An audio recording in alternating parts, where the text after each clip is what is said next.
Chapter 305. Holly turned a blind eye to everything around him. He aimed the gun at Su Yunqian, but he couldn't bring himself to do it. In the end, he suddenly turned the gun and pointed it at Paul. He said coldly, "If you don't want to go back with me, I'll kill him and tie you up." "No, don't kill me. Miss Shui, please go back with him." Paul immediately turned into a different person and raised his hands. Su Yunqian was extremely disappointed. She didn't expect Paul to be such a man. If it was Holly, he definitely wouldn't be so irresponsible. She only remembered his good points now. She said indifferently, "Don't kill him." Holly reached out a hand and stared at her with his deep eyes. "Come to my side." Su Yunqian shook her head slowly. "I won't go over, Holly. Actually, I've never loved you. I've always been using you. I wanted to use your power to snatch Bailey Han. Until now, my heart still only has Bailey Han." "No, shut up." Holly was already burning with anger. Her words were like adding fuel to the fire. The name Bailey Han was like a curse that broke the last bit of rationality in his mind. He angrily pulled the trigger. Bang! The bullet flew towards Paul's chest. Su Yunqian suddenly flew in front of Paul. The bullet shot into her chest at an extremely fast speed. A hole was opened in her chest and blood flowed out of it. Holly was stunned as if he was struck by lightning. Her body slowly slid down. "Rian," Paul growled and hugged her. He was terrified. "Rian, why did you do this?" She didn't know why either. Perhaps she just suddenly wanted to be a good person. Yunqian. Holly rushed forward and snatched her from Paul's arms. He carried her and ran out of the airport in panic. He kept saying, "Don't be afraid, don't be afraid. You'll be fine. Baby, you'll be fine." Su Yunqian looked up at his anxious face. Her eyes were covered with a layer of mist. She grabbed his arm and said very softly, "Holly, there's no need. It's too late. No, you'll be fine." Tears welled up in Holly's eyes. He hugged her and covered her bleeding chest with one hand. He begged, "Yunqian, please don't get hurt. I promise. Even if you want to leave me, I'll agree. Don't get hurt, don't get hurt. I won't leave. I won't leave anymore." Su Yunqian looked at his tear-streaked face in confusion. She said intermittently, "Actually, I lied to you. I don't love Bailey Han anymore. I love you. I love you so much, so much. Don't say any more. Please don't say any more. Taxi, taxi." Holly stood at the intersection with her, who was covered in blood. He waved his hand wildly in the wind. Finally, a taxi stopped in front of him. He carried her into the car and said, "Hospital." The driver was frightened by the blood on their bodies and immediately drove to the nearest hospital at the speed of an airplane. "Baby, it'll be fine. Hang in there. We'll get to the hospital soon." Holly covered her wound tightly. Tears rolled down her face. She smiled absent-mindedly and said intermittently, "Holly, I'm so lucky to have met you. In this life, you spoil me. In the next life, I'll love you." "No, I don't want the next life. I want this life. Su Yunqian, I order you. Don't let anything happen to you. Don't give up. We still have children. I haven't proposed to you. How can you abandon me?" Holly held her hand tightly. His tone was fierce, but he couldn't stop the tears in his eyes. She twitched violently and coughed. Bright red blood flowed out of the corner of her mouth. "Holly, no matter what happens, you have to live well. Together with my share, together. No, I want you to live with me. Please hang in there." Holly held her hand tightly. With deep panic in his eyes, he shouted at the driver, "Faster, faster." Su Yunqian's eyes were flowing with tears. Her eyes were gradually losing focus. "Holly, when I die, send me back to China and apologize to my family for me." Her body gradually turned cold. Her fingers in his hand became stiff. Her eyes were also losing focus. She stopped breathing amidst his mournful cries. Holly hugged her and cried in grief. "Yunqian, how can you abandon me? You said that you would stay with me. You lying woman. Do you know that I love you? I love you so much." Unfortunately, she couldn't hear his call anymore. His tragic cries echoed in the narrow car. Even the driver in the front seat couldn't help but cry. The news of Su Yunqian's death finally reached the ears of Xia Dong and the others. Once a person was dead, all the past events should be put aside. After some discussion, Xia Dong, Bailey Han, and Beitang Shen finally decided to attend her funeral. The funeral parlor was very quiet. There were only a few people in it. Su Yunqian was wearing a beautiful wedding dress and lying in the coffin. She looked serene as if she was just sleeping. Holly was wearing a black suit. He knelt in front of the coffin. He held her hand with a diamond ring in his hand and said in a solemn and low voice, Yunshin, whether you like it or not, from today onwards you are my wife. No matter if it's a blessing or a curse, illness or health, I will love and cherish you. Even death can't separate us. Watching him put the ring on Su Yunshin's finger, Xiaodong couldn't help but cry. She turned her head and couldn't bear to look. Bailey Han put his arm around her shoulder. After Holly put the ring on Su Yunshin's finger, he leaned over and kissed her lips gently. He murmured, "Yunshin, I love you." Heavy footsteps sounded. Paul's tall figure appeared at the door. He was wearing a black suit with a white chrysanthemum in his pocket. He looked very sad. He walked to Su Yunshin's coffin and slowly bowed. Holly suddenly jumped up and punched Paul's cheek. He roared, "Bastard, it's all your fault. If it weren't for you she wouldn't have died." Paul was caught off guard and was knocked to the ground by Holly's punch. He covered his cheek in embarrassment. Holly didn't stop and rushed up again. Bailey Han and Mika Kito looked on coldly and didn't intend to stop him. Paul didn't have time to get up and was kicked hard again. Holly vented all his anger on Paul. He grabbed his collar with one hand and kicked him up from the ground. He clenched his right hand into a fist and punched him hard on the head. "No, stop." Paul hurriedly grabbed his wrist. "You're the one who killed Rian. Do you know that she came to me because she was pregnant?" Holly suddenly stopped. After a while, he grabbed his collar tightly with both hands and said fiercely, "What did you say?" "Say it again." "I said, because she was pregnant and you didn't want the child, she came to me because she wanted to give the child a happy family." Paul was anxious and scared. He blurted out everything. "I don't believe you. You must be lying." Holly punched him hard on the nose. Paul's nose was bruised and his face was swollen. He was bleeding profusely. "Whether I'm lying or not, you can go to the hospital and ask the doctor." "Holly, knowing that you killed your wife and child doesn't feel good, does it?" Paul grimaced in pain. He couldn't beat Holly in physical strength, so he used words to hurt him. "Shut up. I'm going to kill you." Holly kicked Paul to the ground and punched and kicked him. Beitangshin had seen enough.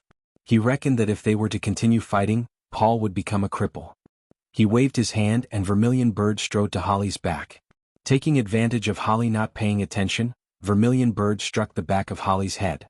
Holly, who had already lost his reason due to anger, fainted on the ground. Mika Kito said calmly, "Take him back." "Yes." Suzaka lifted Holly with one hand and carried him to the parking lot of the funeral parlor. She stuffed him into the car. Xiaodong watched as Suzaku's figure disappeared into the distance. She then glanced at Paul, who was lying on the ground covered in blood. She sighed. "Brother Shin, let's send him to the hospital. Someone will take care of him later. He won't die. Don't worry." Beitangshin walked to the front of Su Yunshin's coffin and slowly bowed. He faintly said, "Next time learn what to do and what not to do." After he returned, Xiaodong and Bailey Han walked to the coffin and bowed. Bailey Han remained silent. Xiaodong pursed her lips and said, "Have a safe journey." Holly was dispirited. He had gone to the hospital where Su Yunshin had gone for a checkup. The doctor had said that she was indeed pregnant. During the operation she had changed her mind at the last minute. He remembered that she had once asked him, "Do you like children?" She had even said, "How about we have a child?" How had he answered her? He had said that he didn't really like children. He had said that their current situation was not good and that it was not suitable for them to have children. B*****. He was really a B*****. He had not suspected why she had suddenly mentioned children. Because of his answer, she must have mistakenly thought that he did not want to keep the child and wanted to create a good environment for the child. That was why she had abandoned him and followed Paul. He had actually killed the woman he loved the most and their child with his own hands. Holly screamed in the empty room. He punched the wall viciously with his fists. His hands were bleeding but he refused to stop. Every day he held Su Yunshin's urn in his arms and refused to let go. In just 3 days he had become like a homeless man. He muttered, "Baby, you said that if you wanted to go home I would send you home." Holly sold all his assets, bought a plane ticket and flew to China. Come and see. Shinmu 799. Chapter 306. Sidiye the Su family. The Su family welcomed a special guest. He was a foreigner wearing a black suit. His hair and beard had not been trimmed for a long time. He looked a little down and out. His eyes were empty and his face was expressionless. He looked like a puppet. He was Holly. Su Bolin looked at Holly, who was sitting on the sofa opposite him. He was holding a black box in his arms like it was a treasure. He was holding it tightly and it looked very strange. Su Bolin looked at him inquisitively and said in English, "Sir, you said you are my daughter's husband, but my daughter has passed away." Holly acted as if he did not hear him. His eyes were blank as if he was lost in his memories. He said slowly, "Yun Qian and I met in England. I helped her do a lot of wrong things. After her reputation in City A was ruined, she could not continue living here, so she asked me to help her. We faked her death and she jumped into the sea to fake her death. I helped her create a fake identity and sent her to Korea for plastic surgery."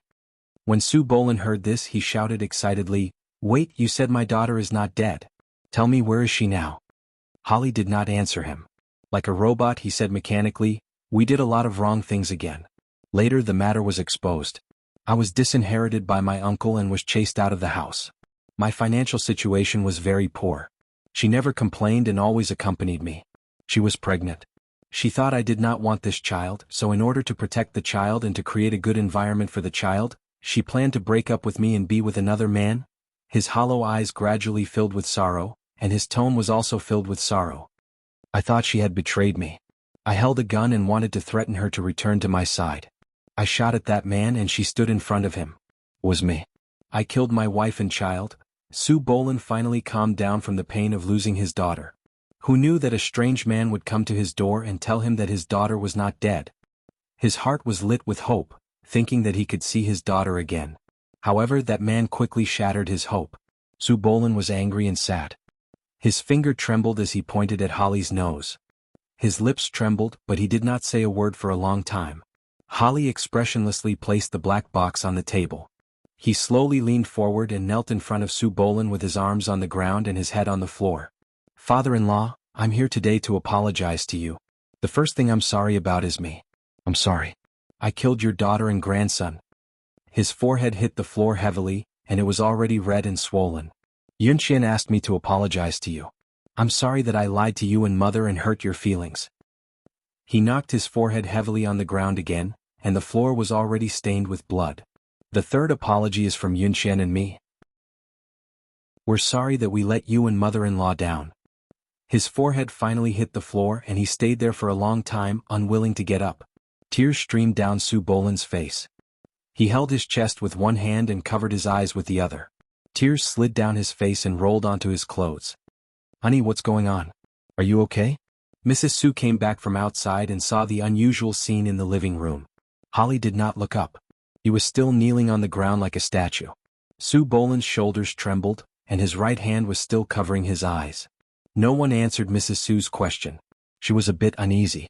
She walked up to Su Bolin and pushed his shoulder. "Honey, what's wrong?" Su Bolin could no longer control himself and finally burst into tears. Mrs. Su had never seen her husband lose his composure like this. She quickly pulled out a tissue and wiped his tears. She panicked and said, "Honey, what's going on? Say something. Do you want me to die from anxiety?" Su Bolin shook his head. He was so emotional that he could not say a complete sentence. Mrs. Su was anxious and worried. She was not in the mood to ask why a foreign man was kneeling in front of her husband, patting his back and comforting him softly. After a long time he finally calmed down. Su Bolin looked at Holly, who was still kneeling in front of him, and waved his hand sadly. You can go. I don't want to see you for the time being." Holly quietly turned to face Mrs. Su and kowtowed. Mrs. Su was shocked. She quickly went forward to help him up. "What are you doing? Get up." Su Bolin suddenly shouted, "Don't worry about him. Let him kowtow." Mrs. Su was so scared that she retracted her hand. She stood there not knowing what to do. Holly kowtowed 2 more times. When he stood up, his forehead was covered in blood.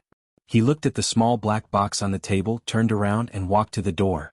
Mrs. Su called out to his back, "Sir, is the wound on your head okay?" Holly did not stop. As if he did not hear her question, he walked out of their sight step by step. "Honey, what's going on?" Mrs. Su was confused. Su Bolin shook his head. His voice was hoarse. "It's nothing. You can go upstairs first. I want to be alone." He slowly closed his eyes. He did not want to say anything more. Mrs. Su hesitated for a moment. Seeing that her husband seemed tired, she did not ask any more questions. She looked at him worriedly and walked upstairs. After hearing the footsteps disappear, Su Bolin slowly opened his eyes. His gaze was locked on the black box that Holly brought. He had already guessed what was inside. He reached out his trembling hand and took Su Yunqian's urn. He held it tightly in his arms. Murky tears poured out again. He stroked the urn with one hand as if he was stroking his daughter's hair. He choked with sobs. Yunqian, my silly daughter. Why did you choose such a path? Su Bolin could not control his emotions. He punched the back of the chair with his fist. Mrs. Su did not go far. She was eavesdropping at the corner of the stairs. She heard her husband's suppressed sobs. She quietly poked her head out and saw him holding the black box with tears streaming down his face. She did not understand what was going on. Why was her husband holding the box and calling her daughter's name? Yunqian, how could you bear to let a white-haired person die before a black-haired person? Su Bolin covered his face with one hand and held the urn tightly with the other. The confusion in Mrs. Su's heart was like a snowball, rolling bigger and bigger. Moreover, her husband's sadness infected her, and she couldn't help but tear up. She quietly went downstairs, walked behind him and called out, "Hubby!" Su Bolin trembled. His hands trembled and the urn almost fell. He hurriedly held it with both hands and raised his teary face to look at his wife. "Honey, what's inside?" Mrs. Su was confused when she saw her husband so worried about the black box. Su Bolin wiped the tears from his face and said in a displeased tone, "Nothing. Didn't I tell you to go upstairs? Why did you come down again?" "Honey, are you hiding something from me?" Mrs. Su walked in front of him. "Let me see what's inside." "Huilan, what's wrong with you today? Hurry up and go upstairs." The more Su Bolin tried to hide it, the more flustered he became. He held the urn even tighter. "You're acting strange today too. I'm your wife. What can't you tell me?" Mrs. Su stubbornly held the urn tightly with both hands. As the two argued, the urn fell to the ground with a bang, and the ashes inside spilled all over the floor. Mrs. Su was stunned. The ashes on the floor looked like... Just as a thought popped up in her mind before she could confirm it, the furious Su Bolin almost subconsciously raised his hand and slapped her across the face. This slap shocked both of them. You hit me," Mrs. Su covered her face and cried. Su Bolin loved his wife very much and had never hit her before. He panicked and wanted to go forward to check on her injuries, but she pushed him away. She angrily pointed at the floor and roared, "Su Bolin, you have to tell me what happened. Otherwise I'll divorce you." Su Bolin originally wanted to hide it from his wife and son so that they wouldn't be tortured again. However, his wife insisted on getting to the bottom of it. Seeing that he couldn't hide it anymore, he had to tell them the truth. Mrs. Su couldn't take the blow and fainted on the spot. Su Bolin hurriedly called the servants and rushed her to the hospital. Su Jin heard the news and rushed over from the company. He anxiously asked, "Dad, what happened? Why did Mom have a high blood pressure attack?" Su Bolin was already exhausted, so he spilled the beans. Su Jin staggered a few steps and sat down on the bench in the hospital corridor. His mind was in a mess and was about to explode. The father and son were silent for a long time. More than an hour later, Mrs. Su woke up. The first thing she wanted was to see her daughter's ashes. Su Bolin had already ordered the servants to clean up all the ashes in the living room into the urn. At this time, he also asked the servants to send the urn to the hospital. Mrs. Su hugged the urn and cried bitterly. She almost fainted several times. In the end, Su Jin couldn't stand it and asked the doctor to inject her with a tranquilizer. "Dad, how can I find that man?" Su Jin's face was livid. His eyes were full of hatred and his fists were clenched. He couldn't wait to find Holly and tear him apart. "I don't know." When Holly left, Su Bolin was still sad and didn't have time to ask him. The Su family thought that they would never see Holly again. Unexpectedly, the next morning as soon as they opened the door, they saw a blond man kneeling at the door. His head was buried deep and his movements were as humble as the mud. Su Jin didn't need to ask to guess who he was. He rushed in front of him and grabbed him by the collar. He dragged him up from the ground and punched him in the face. "You bastard, how dare you show up again? I'm going to kill you." Welfare Hongcha 866. Chapter 307. Su Jinan punched and kicked Holly. Holly didn't fight back at all. Like a puppet, he let Su Jinan drag him up, beat him up and kick him out. His hair was messy, his face was covered in blood and his clothes were torn. Enough. Su Bolin finally couldn't stand it anymore and grabbed the furious Su Jinan. "Dad, don't hold me back. Let me kill him." Su Jinan was like an angry lion, struggling with all his might. "What can you do if you kill him? Can you save Yunqian's life? If you kill him, you'll have to go to jail." Su Bolin was not as strong as Su Jinan. Sweat came out of his forehead as he roared with all his might. "I want him to pay for Yunqian's life." Su Jinan had lost his mind. He broke free from his father's hand and was about to go forward again. Mrs. Su rushed over and hugged Su Jinan from behind. She cried and said, "Jinan, your father is right. We've already lost Yun Xian. We can't lose you too. Don't hit him. Mom begs you." Su Jinan's body shook and his movements gradually stopped. Su Bolin glanced at Holly, who was lying on the ground motionless. He called a servant and sent him to the hospital. Holly's appearance was like a bomb that blew up the pain hidden deep in the Su family's heart. It took a long time for them to calm down. 2 days later, Holly's injuries were almost healed. He left the hospital without leaving a word. He returned to Rome. He didn't contact anyone. Holly went to the police station and admitted that he killed his wife. Since Su Yunxian's body had been cremated, there was no way to collect evidence. Holly didn't have any excuses and even refused to hire a lawyer. The judge easily sentenced him to 10 years in prison. In fact, Tomek already knew the moment Holly stepped into the police station. He didn't stop him, nor did he put any pressure on the police. He let them sentence him to 10 years in prison. On the observation deck of the castle, Tomek and Mika Kito sat in chairs and looked into the distance. Mika Kito pursed her lips and said, "Godfather, have you ever regretted doing this?" Tomek's expression was indifferent, but his eyes were bleak. "Of course there is regret. I was too confident and thought that I could see through people's hearts. I was wrong. Su Yunxian's pregnancy is something I never expected. Actually, you don't have to blame yourself. If Paul hadn't concealed Su Yunxian's pregnancy..." Tomek raised his hand. "Shen, you don't have to say any more. I originally thought that Su Yunxian had no other feelings for Holly other than using her. That was why I asked Paul to get close to her on purpose to break them up. But I didn't expect that they really loved each other deeply." Tomek closed his eyes in pain. If Paul had told him the truth about Su Yunxian's pregnancy, perhaps he would have asked Paul to stop and even help them for the sake of the child. However, he didn't expect Paul to be selfish. He coveted Su Yunxian's beauty and wanted to trick her. Paul was partly responsible for Su Yunxian's death, so when Holly beat him up, Mika Kito didn't say anything to stop him. The two of them didn't speak again. After a long silence, Tomek slowly said, "I hope Holly can pull himself together soon. Don't you plan to help him?" 10 years was a very long time. Tomek sighed. "That depends on him. If he doesn't want to come out and wants to be depressed for the rest of his life, no one can help him." During the first 3 days of his sentence, Holly didn't eat or drink. He completely isolated himself from the outside world and refused to be visited by anyone. Holly's indifferent attitude angered the prison bully. When the prison bully asked around, he found out that Holly used to be the young master of a mafia family. His mentality was immediately twisted and he planned to bully Holly until he bowed down to him. So, on the 4th day, the prison bully ordered his subordinates to beat Holly up. Holly didn't fight back, nor did he beg for mercy. He lay on the dirty floor barely breathing. In a daze, he seemed to see Su Yunxian waving at him. The prison guard whistled as he ran over. The prison bully kicked Holly's back and spat at his face.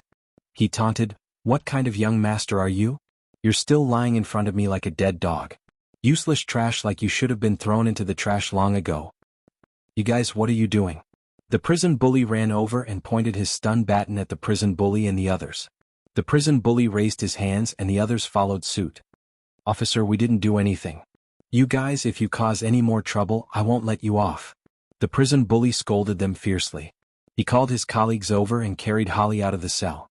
Holly's eyes were slightly open. The light on the dark ceiling was dazzling.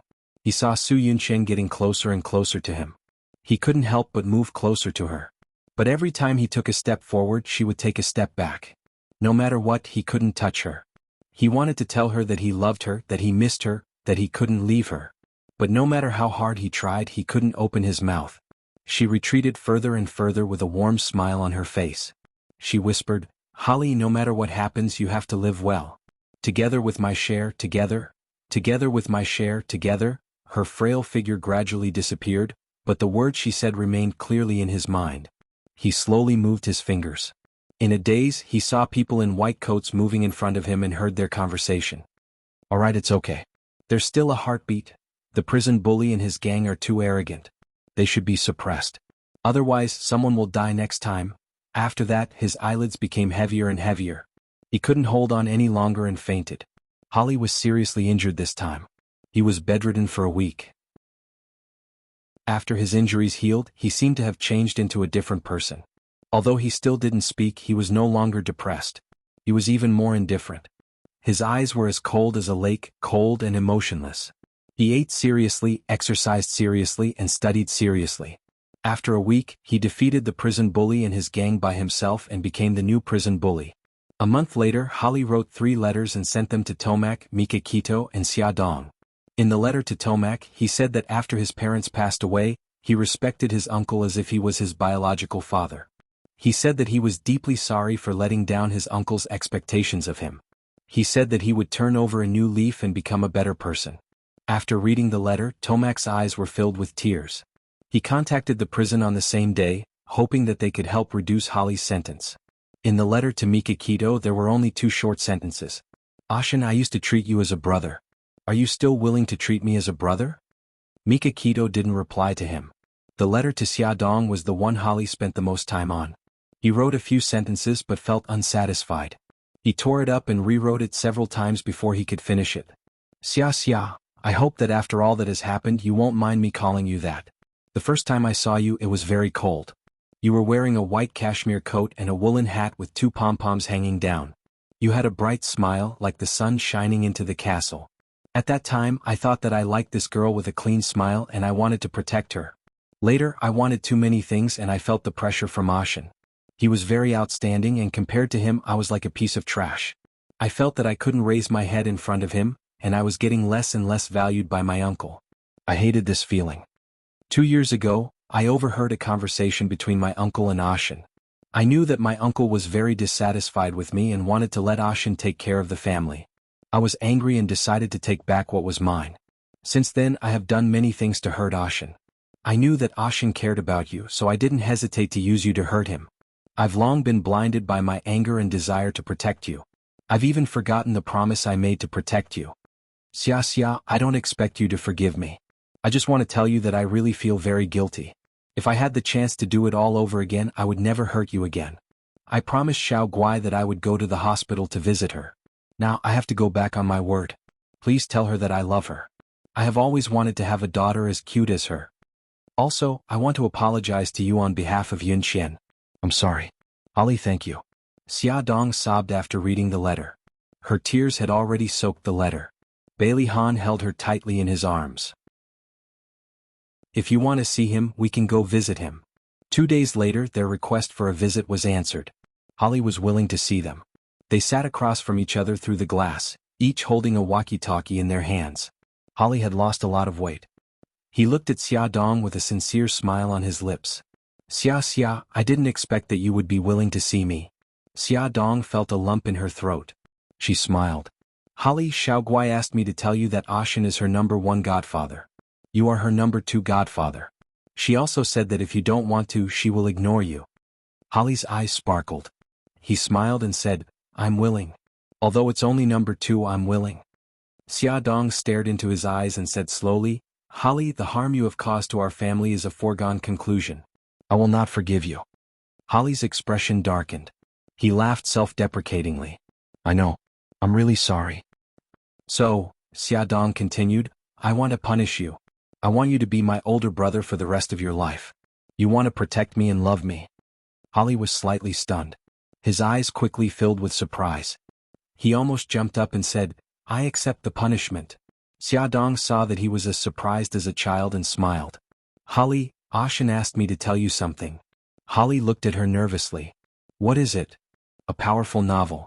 Hongcha 866.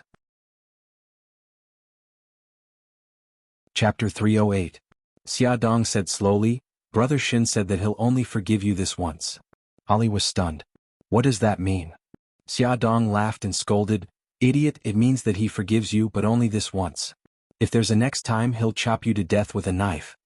Holly's eyes shone brighter and brighter. He trembled and turned his head to avoid Xiaodong's gaze. Something shiny rolled from his eyes to the ground. Xiaodong pretended not to see it and smiled brightly. Holly, Godfather also asked me to pass a message to you.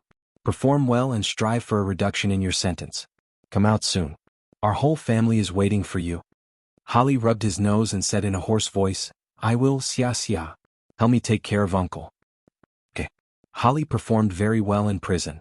With Tomac's help, his sentence was reduced 3 times in a row and his sentence was shortened from 10 years to 5 years. During his time in prison he had been working hard to improve himself. Just as Tomak said, he had been reborn. After he was released from prison, Mika Kito handed over the management of the Dark Knight family to him. Holly became the greatest leader of the Italian mafia after Tomak. His only regret was that he was never married. These were all stories for later, so let's not talk about them for now. Before they knew it, it was already February. According to China's tradition, the Spring Festival was coming. Xiao Guai had recovered and Bailey Han decided to take his wife and child back to China to reunite with his family. Tomak had already handed over the management of the Dark Knight family to Mika Kito. Mika Kito had to live in Rome for a while. Bailey Han's family said goodbye to Tomak and Mika Kito and took a private jet back to a city. On the day they returned it was very cold. Xia Dong and Xiao Guai had stayed in the warm Rome for too long. When they got off the plane they were still a little uncomfortable and their cheeks were red from the cold. Bailey Han held Xiao Guai tightly in his arms, while Xia Dong held Hai Hai. The family of four got into the Rolls-Royce that came to welcome them. The Rolls-Royce drove into Bailey's mansion.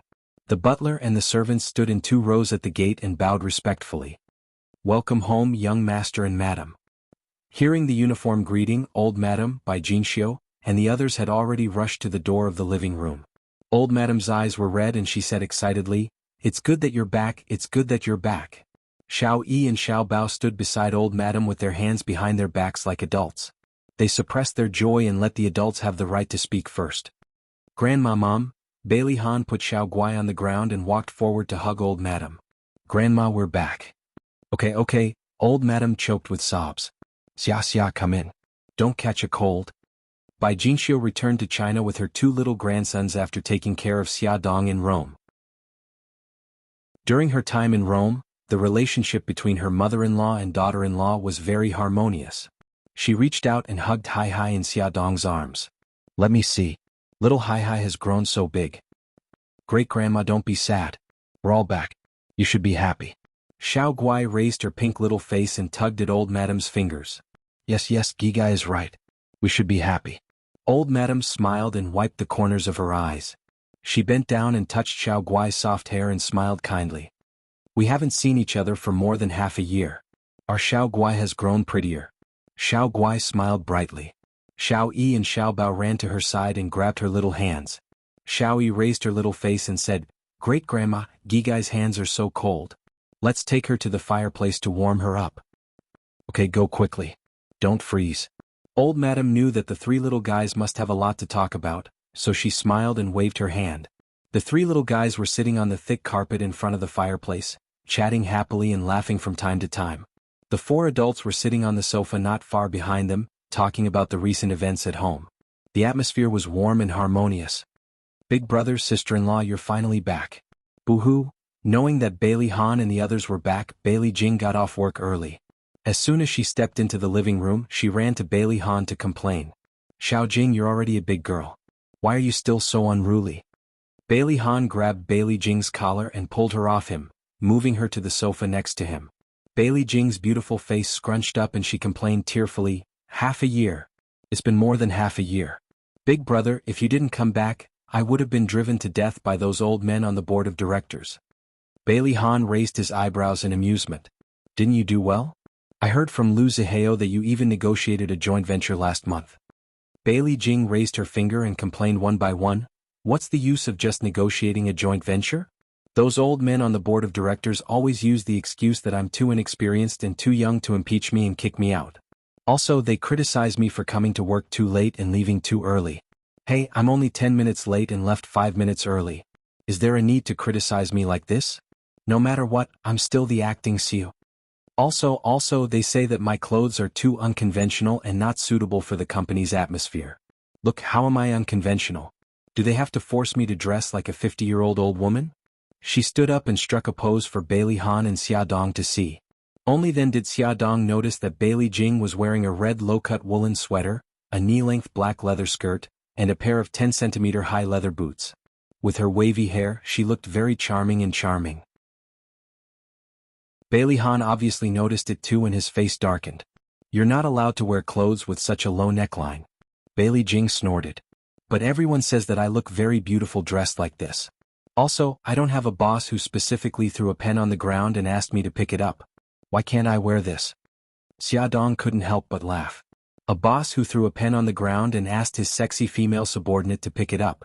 She wondered if Bailey Han had done something like this before. She turned to look at Bailey Han and teased, "Hubby, have you ever thrown a pen on the ground and asked your sexy female secretary to pick it up?" Bailey Han's mouth twitched. "Honey, how could I do such a vulgar thing?" "Yes." Xiaodong deliberately dragged out the last word. Her tone sounded like she was questioning his words. Bailey Han's face darkened. "Honey, are you doubting me?" Xiaodong held back her laughter. "I heard that many CEOs like to flirt with their female subordinates, so I was just casually asking. I really didn't mean to doubt you." "You're getting more and more ridiculous. What nonsense is in your head?" Bailey Han reached out and knocked her forehead in annoyance. "Hey, isn't that how it's written on TV and in novels? Also, it's written in the newspapers." Xiaodong held her forehead and winked at Bailey Jing. Bailey Jing understood and returned her a playful smile. She picked up her handbag and was ready to slip away. She had already slipped to the staircase and thought she was in a safe zone. Unexpectedly, Bailey Han suddenly said in a deep voice, "Stop right there." Bailey Jing's face was bitter. She turned her head stiffly and laughed dryly. She pointed to the stairs.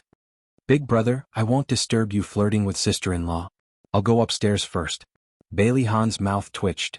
"Come here." "Okay." Bailey Jing knew that her big brother was about to start giving her a political and ideological lesson. She moved in front of him reluctantly. "Don't think that I don't know that your sister-in-law is covering for you." Bailey Han snorted with a sour expression. He pointed to the sofa opposite him. "Sit down." Bailey Jing sat down with a bitter face. "Big brother, you just came back and you're already lecturing me. Do you have to be so cruel?" Bailey Han said indifferently, "Who asked you to be so immature? As the CEO, your dressing will affect the company's image and your image in the hearts of the employees. Do you want to become the sexual fantasy of all the male employees?" Xiaodong and Bailey Jing almost fell to the ground. How could he say those words with such a calm tone and expression? "What? You have nothing to say?" Bailey Jing was speechless. "Big brother, you've already scared us." Xiaodong coughed and spoke up for Bailey Jing. "Hubby, it's actually not as exaggerated as you say. You can't destroy everyone's personality just because it's the workplace. I think that Jing's dressing is quite beautiful. She's already very conscious of her limits. Although the woolen sweater was a low-cut design, it didn't expose any parts of her body that shouldn't be exposed. It only highlighted her exquisite collarbone. The leather skirt was also knee-length, so the matter wasn't as serious as Bailey Han said. Bailey Han stared at Xiaodong with a half-smile. "So, you think this is normal?" "Yes." Xiaodong nodded fearlessly. "Very good, my dear wife. You've been stripped of your right to wear clothes of this standard." Bailey Han smiled and patted her head, like a big bad wolf that had succeeded in his evil plan. Xiaodong wanted to cry but had no tears. What was this? Why did she suddenly get the attention of the gunfire? Bailey Jing rushed over and hugged Xiaodong. "Sister-in-law, I've implicated you." Xiaodong patted her back and suddenly became smart. "It's okay. Actually, your big brother has been planning this for a long time. He just suddenly found an excuse today." Bailey Jing wiped her eyes and pretended to cry. "Sister-in-law, I suddenly feel that we're living under the oppression of an old-fashioned old man. It's so stressful and so pitiful." Xiaodong sighed seriously. "Xiaojing, you finally realized this problem. I'm very relieved because I've been oppressed for a long time. You two don't treat me as if I'm dead." Bailey Han rubbed his throbbing temples. Speaking of being oppressed, why did he feel that he was the one being oppressed? Xiaodong and Bailey Jing covered their mouths and snickered. They had already been stripped of their right to wear low-cut clothes. Weren't they allowed to complain a little? The next day, Bailey Han and his wife took the 4 children to visit their aunt and uncle. Their aunt and uncle were very happy. The whole family ate and chatted happily. They were even more excited than when they were celebrating the new year. Their aunt warmly urged them to stay until they finished dinner. On the way home, Xiaodong was sitting in the front passenger seat with Hai in her arms. She suddenly received a strange text message. Beauty novel Song Shu 566. Chapter 309. Xiaodong heard her phone ring. She opened it and saw a strange text message. "I know the whole truth." She frowned and replied, "Who are you?" After a few seconds the other party replied, "Who I am is not important. What's important is that I know your secret." Xiaodong thought for a moment and typed a line of words on her phone. "What are you trying to say?" Beep beep. Another text message came in. Xiao Bao is not your son. Xia Dong's fingers suddenly tightened. Her body froze and her expression turned ugly. Because they were driving at night, Bailey Han paid more attention to safety. He focused all his attention on the road ahead and asked casually, "Who sent the message?" A hint of panic flashed across Xia Dong's eyes. She said, "It's Siki. Siki heard that I was back and asked me to meet up." "Yeah, you haven't seen each other in a long time. You must have a lot to talk about." Bailey Han smiled. "Yeah, I don't know how she's doing now. I'm looking forward to meeting her too." Xia Dong replied to the text message as she spoke. "Please don't talk nonsense. Xiao Bao is my son." This time the other party replied after about 10 minutes. "Xiao Bao is your adopted child." Xia Dong nervously hugged Hai tightly. She was worried that Bailey Han would find out that something was wrong, so she turned off her phone and ignored the mysterious stranger. However, the other party's words were like a stone thrown into the calm lake of her heart, causing ripples. Along the way Xia Dong was restless. She had a bad feeling that her life, which had finally calmed down, was about to be disrupted again. "Honey, we're home." Bailey Han opened the car door and took his daughter from her arms. Little Wingsy and his siblings had already jumped out of the back of the car and ran into the villa, chasing after each other. "What's wrong? You seem to have something on your mind." Bailey Han glanced at Xia Dong. She lowered her head and looked at the road under her feet seriously. She was so quiet that it was abnormal. "No, I was just thinking about where I should meet Siki since it's so cold now." Xia Dong looked thoughtful. "Hubby, where do you think we should go?" Bailey Han smiled. "How about going to the hot springs? Just you and Yi Siki." She had always placed all her focus on the children and rarely had the chance to relax or talk to her friends. He supported her to have her own social circle so that she would not be bored. She smiled and nodded. "Sounds good. You're smart." Bailey Han laughed. "Go in quickly. It's cold outside." He moved his arm in her direction and she naturally took his arm. At night, while Bailey Han was taking a shower, Xia Dong turned on her phone. There were no unread messages. She hesitated for a while and deleted all the messages sent by the mysterious stranger. For the next 2 days she did not receive any more messages from that person. She comforted herself by thinking that maybe it was just a prank. In the cold winter it was very comfortable to soak in the hot springs. Xia Dong and Yi Siki decided to go to the famous hot springs resort in the suburbs. Before leaving, Xia Dong put on a thick coat and held 2 scarves in her hands. Standing in front of the mirror, she did not know which one to wear. Bailey Han said gently with a smile, "Wear the red one. It matches the color of your coat. It's very beautiful." Xia Dong looked at Bailey Han's figure in the mirror. He crossed his arms and leaned leisurely against the door. There was a gentle smile on his handsome face. The corners of her lips curled up. As she tied the scarf she said, "Are you really not coming with us?" He approached her and hugged her gently from behind. He bit her earlobe and said softly, "It's rare for you and Yi Siki to meet. Wouldn't I spoil your mood if I went? If you like, we can go to the hot springs together next time and spend a few days comfortably." "Okay." She turned around and put her arms around his neck. She kissed him on the lips. "Hubby, you should go to the company today. Xiao Jing is getting calluses on my ears." From the first day Bailey Han returned to China, Bailey Jing wanted to return the Xinghao group to him as soon as possible. However, he refused to take over and continued to live a leisurely life with his wife and children every day. Bailey Jing was so jealous that her eyes turned red. She took the opportunity to whisper in Xia Dong's ear, hoping that she would help her persuade her brother. "You and Xiao Jing are so close that it almost makes me jealous. I'm your husband. Why don't you feel sorry for me?" Bailey Han bit her lips as if punishing her. Xia Dong hugged him tightly. "You're my husband. Of course I feel sorry for you. However, the Xinghao group is your hard work after all. You can't just ignore it, right?" "Silly, who said I'm ignoring it? Do you think Xiao Jing can reach an agreement with the European side with her fancy moves? Your husband is strategizing and winning from 1,000 miles away." Xia Dong's eyes widened in surprise. "Hubby, you're so amazing. Why haven't I seen you work before?" Bailey Han leaned against her neck and chuckled. "Because you sleep a lot every day. I just make use of the time you sleep." Why did this sentence sound so familiar? Xia Dong blinked and suddenly remembered that a great celebrity once said, "There's no such thing as a genius. I just use the time other people spend drinking coffee on work." "Hubby, you've worked hard to support our family," Xia Dong said seriously. Bailey Han rubbed her hair. "Since you know I've worked so hard, you have to make it up to me. When you come back tonight, I'm going to eat meat." Hubby, don't suddenly change the topic. Moreover, it suddenly jumped to a restricted topic. Xia Dong puffed up her cheeks and her eyes were wet. She looked pitiful. Bailey Han pinched her cheek. Okay, I promise you. I'll go to the company early so that you can report to Xiao Jing. Are you satisfied?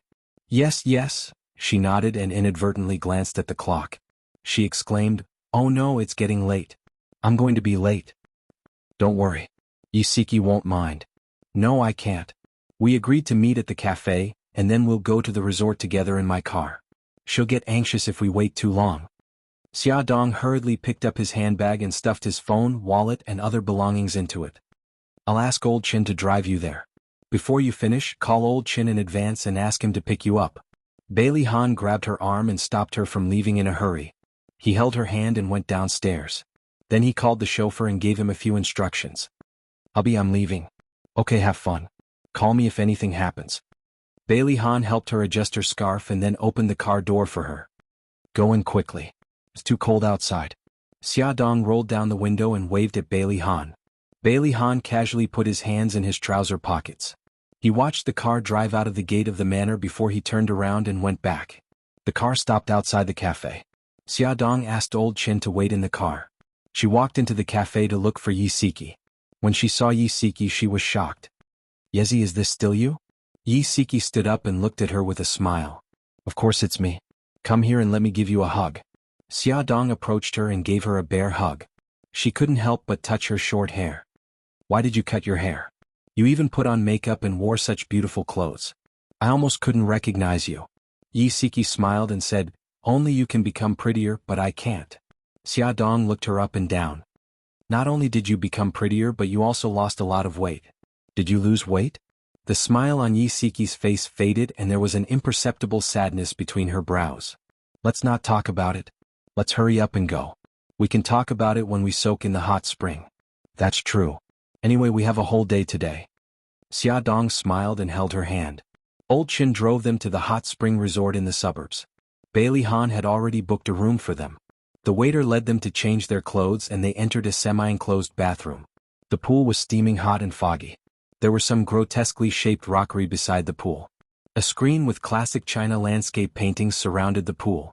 Looking past the screen, they could see lush trees and even hear the chirping of birds. The place was filled with the smell of nature. Xia Dong and Yisiki soaked in the hot spring. Their pores were relaxed and they sighed in comfort. Xia Dong glanced at Yisiki, who was leaning against the wall of the pool. Yezi, how have you been for the past 6 months? Yisiki closed her eyes and said calmly, we might have to get a divorce. Xia Dong's heart thumped. She stared at her face in disbelief. How did this happen? Is there really no turning back? Yisiki slowly opened her eyes and smiled faintly. There was an indescribable fatigue in her smile. I'm already tired. Maybe it's better for both of us to break up. Xia Dong moved closer to her. After hesitating for a long time, she asked, Yezi, do you still love him? So what if I do? Love can't withstand so much hurt. Yisiki's eyes were covered with a layer of mist. Xia, you don't know how tired I am. I'm really tired. It's okay, it's okay. Xia Dong hugged her. No matter what decision you make, I'll always support you. Don't forget, you still have me. Yisiki wiped the corners of her eyes. After a moment, she pushed Xia Dong away. She didn't know whether to laugh or cry. We've almost seen each other naked, yet we're still hugging each other. Feels so weird. Xia Dong crossed her arms and put on a defensive expression. Don't you have any ideas about me? I'm already taken. Yisiki rolled her eyes. Don't be so disgusting. The two of them teased each other for a while. Yisiki glanced at her and said, You've cleared up all the misunderstandings. Bailey Han's family has already accepted you. It's time for the best. Xia Dong leaned back against the smooth wall of the pool. She looked a little absent-minded. I'm a little worried. I hope they don't find out about that. Welfare Hongcha 866. Chapter 310. Yisiki looked puzzled. What else is there? Xia Dong pinched her forehead. Xiao Bao's background. Yisiki's expression froze. After a while she said, There hasn't been any problems in the past 5 years, so there shouldn't be any problems in the future. Her tone was full of uncertainty. Xia Dong looked at the woods beyond the screen. A few days ago, A mysterious person sent me a text. He said that he knew that Xiaobao was my adopted child. I comforted myself by telling myself that it was just a prank, but... She suddenly turned her head and looked at Yisiki. She said slowly, besides the director of the orphanage, only you and Brother Shin know about this. Obviously you wouldn't play such a prank on me. Yisiki frowned. Her voice was hoarse. What else did the mysterious person say? Xia Dong shook her head. After I switched off my phone he stopped harassing me. I don't know who he is or what he wants to do, but I can't help but feel uneasy. We already have a peaceful life, so I don't want it to be disturbed by that incident. Yisiki thought for a moment. Have you ever thought of telling Bailey Han and his family the truth? I have, but I have my concerns. Firstly, I'm worried that I'll hurt Xiaobao's feelings. Secondly, I'm worried that Bailey's family won't dote on Xiaobao anymore after they find out the truth. Xia Dong rubbed her temples with her slender fingers. No matter how I think about it, Xiaobao will be the one who will be hurt the most. This is the outcome I don't want to see. Then what do you plan to do? I'll take it one step at a time. Let's see what the mysterious person wants to do first. He suddenly sent a few text messages and then disappeared. Perhaps he's playing hard to get and wants to force me into a corner. I have a feeling that he will contact me again. You can tell Bailey Han the truth and face this matter together with him. Yisiki sank into the bathtub. The warm water flowed over her neck and the mist seemed to fill her eyes. Her eyes were wet. Xia, based on my experience it's best to be honest with each other. Don't hide anything. Otherwise, when there's a crisis of trust between the two of you, there will be cracks in your relationship. Xia Dong followed her example and sank into the bathtub. Okay, I'll think about how I should tell him. She didn't know how to tell Bailey Han that Xiaobao wasn't his son. The two of them soaked for a long time. When they came out of the bathtub it was already afternoon. They changed their clothes, had lunch and went to the KTV room to karaoke. The two of them hugged each other shoulder to shoulder as the wind howled. They laughed and played to their heart's content until their voices became hoarse.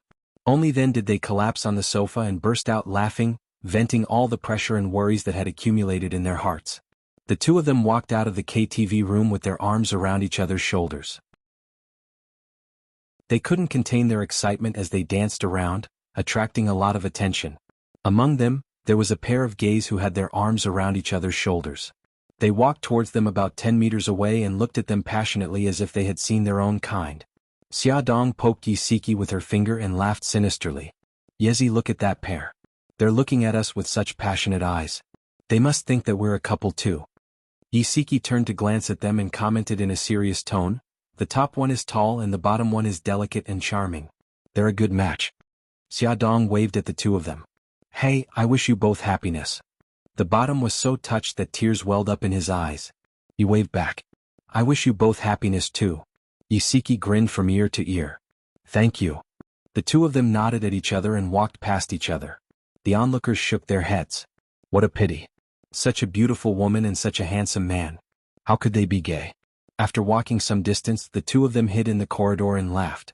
Xia Dong's eyes were filled with tears. I haven't been so happy in a long time. I suddenly remembered that when we were in university, we also teased Lin Shihao like this. She stopped talking abruptly. Yezi, I'm sorry, it's okay. Yisiki patted her on the shoulder and grinned. I'm not a porcelain doll that will break at the slightest touch. Now that you mention it, I remember. At that time Lin Shihao and I were not in a relationship yet. He bought breakfast for me every day and waited for me to go to class with him. The other girls in the hostel said that Lin Shihao had a crush on me. You came up with this idea saying that you wanted to provoke him into confessing to me. What happened in the end? Yisiki stared at Xia Dong with a smirk. Xia Dong touched her nose gloomily. In the end Lin Shihao said, stop fooling around. I know that there's nothing wrong with your sexual orientation. Speaking of which, it's all your fault for being too stiff. Xia Dong shamelessly pushed all the blame to her. How is my acting bad? You're the one who watched too many dramas and came up with some sour lines that ruined the whole show, okay? It's all your fault. It's all your fault. The two of them disappeared into the corridor, leaving behind the sound of arguing and laughter. Everyone should have a very important friend in their life. That way they wouldn't feel lonely when they were hurt and lost. It was past 5 in the afternoon. The sky was very gloomy. It seemed like it was going to snow again. Xia Dong and Yisiki were wrapped up tightly. When they came out of the resort, Old Chin had already parked the car at the gate. Xia Dong asked Old Chin to send Yisiki home first. The two of them hugged and said goodbye. Isiki was carrying the gift that Xiaodong brought back from Rome. He smiled and waved his hand. Be careful on the road. Say hello to Bailey Han and the little guys for me. By the way, bring Hai Hai out next time. I haven't seen her yet. Xiaodong lowered half the window and smiled. Got it. Hurry up upstairs. Your Nyonyo must be waiting anxiously. Xiaodong walked into the living room and saw Bailey Han sitting by the fireplace with Xiao Guai in his arms. Xiao Yi and Xiao Bao were sitting around them. The three children were listening attentively to Bailey Han's story. The corners of Bailey Han's lips curled up slightly, and his deep and magnetic voice rang out in the spacious living room. Xiaodong approached them and could tell that he was telling the story of the treasured lotus lamp. His voice was deep and slow, and it was especially infectious. No wonder the children were so engrossed in it. Xiaodong didn't want to disturb their warm atmosphere, so she quietly walked to their side and sat on the sofa opposite Bailey Han. Bailey Han looked up at her, and the smile on his lips deepened. He stroked Xiao Guai's hair and said, "Today's story ends here. If you want to know what will happen in the future, listen to the next episode." Daddy, continue. I want to hear more. Daddy, you're really keeping me in suspense. I'm just getting to the best part. The three little guys pouted their little faces. Bailey Han ignored their protests and raised his eyebrows with a smile. It's almost time for dinner. Let's continue tomorrow. All right then. The little ones all had helpless expressions on their faces. Xiaodong couldn't help laughing. She joked, "Honey, do you know what I hated the most when I read martial arts novels?" Under the soft light, Bailey Han's handsome face appeared even more charming. There was a smile on his face as he said, "To know what will happen in the future, please listen to the next round." That's right. This sentence always pops up at the most exciting times. She shrugged and looked helpless. It's just too much of a scam. Xiao Bao shouted, "This time it's not a scam. It's a scam for our son." He glanced at his dear father with resentment. The meaning in his eyes was self-evident. Bailey Yun pursed his thin lips and raised his eyebrows. He looked like he was saying, "Yes, I'm scamming you. What can you do about it?" Xiao Yi silently turned her head. "Daddy, I suspect that we're not your biological children." Xiao Guai blinked her big eyes. "Mommy, aren't we Daddy's biological children?" Xiaodong's heart suddenly tightened. She clenched her fists and her mind went blank for a moment. By the time she reacted, Xiao Bao was already in front of her and staring at her in confusion. "Mom, what's wrong? Why are you in a daze?" "Ah." Xiaodong glanced around and saw that everyone was looking at her with concern, especially Bailey Han. His dark eyes were full of concern. She quickly waved her hand and smiled. "It's nothing. Maybe I've been in the hot spring for too long. My mind isn't very clear. What did you say just now?" Xiao Bao touched her head and sighed. "Mom, I suspect that you have Alzheimer's disease. You should go to the hospital for a checkup tomorrow." Xiaodong deliberately put on a stern face.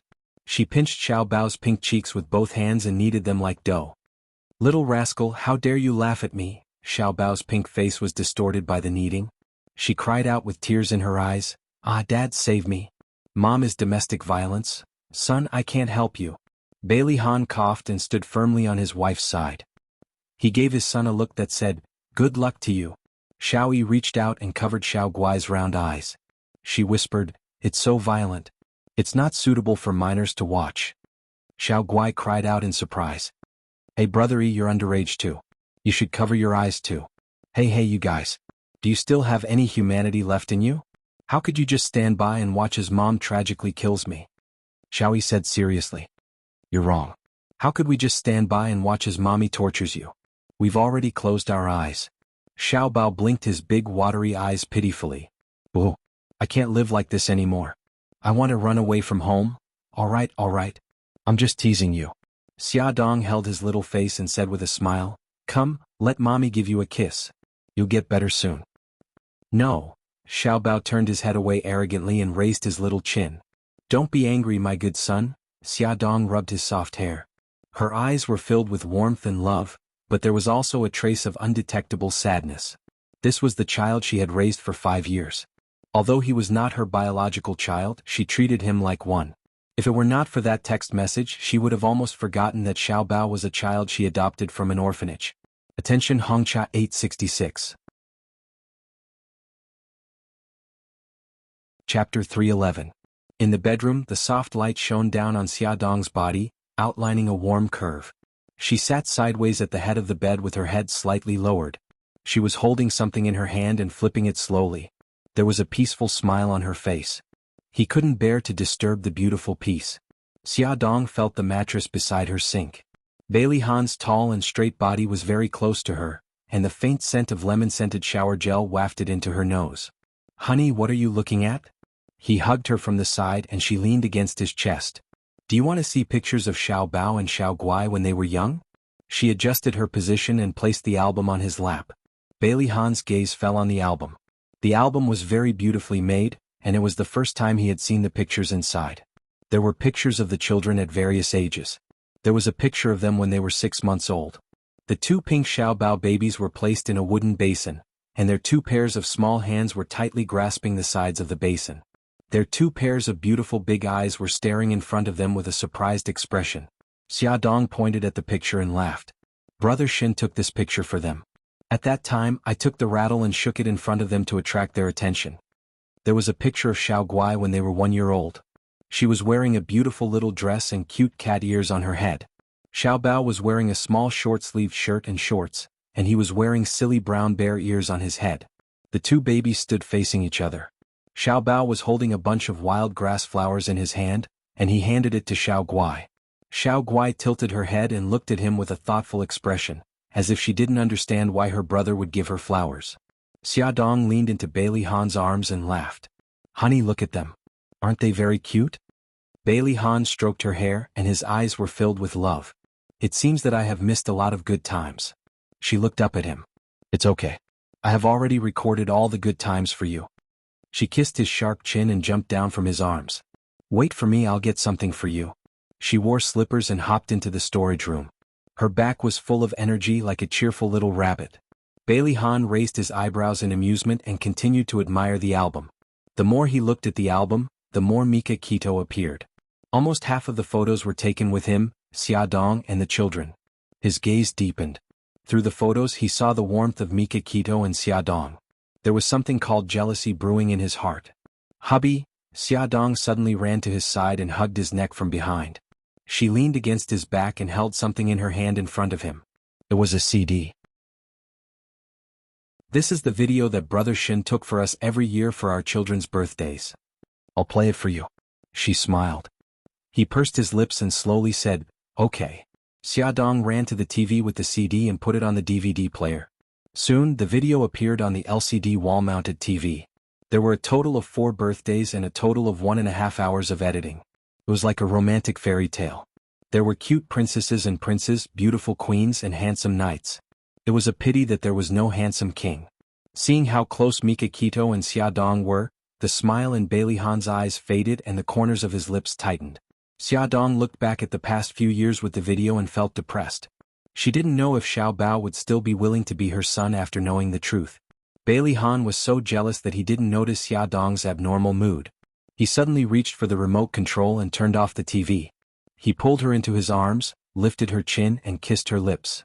His kiss was fierce and hurried. It was full of aggressiveness as if he wanted to devour her. He was rarely so rough with her. She couldn't breathe properly and clutched the bathrobe in front of his chest tightly. "Hubby," she murmured uneasily and panted softly. "I'm jealous." His voice was low and hoarse. His lips lingered by her ear and he bit her sensitive earlobe with a little force. She couldn't help but cry out in pain. He stroked her back with both hands and whispered, "In the past 5 years your relationship with Mika Kito was so good that it made me jealous?"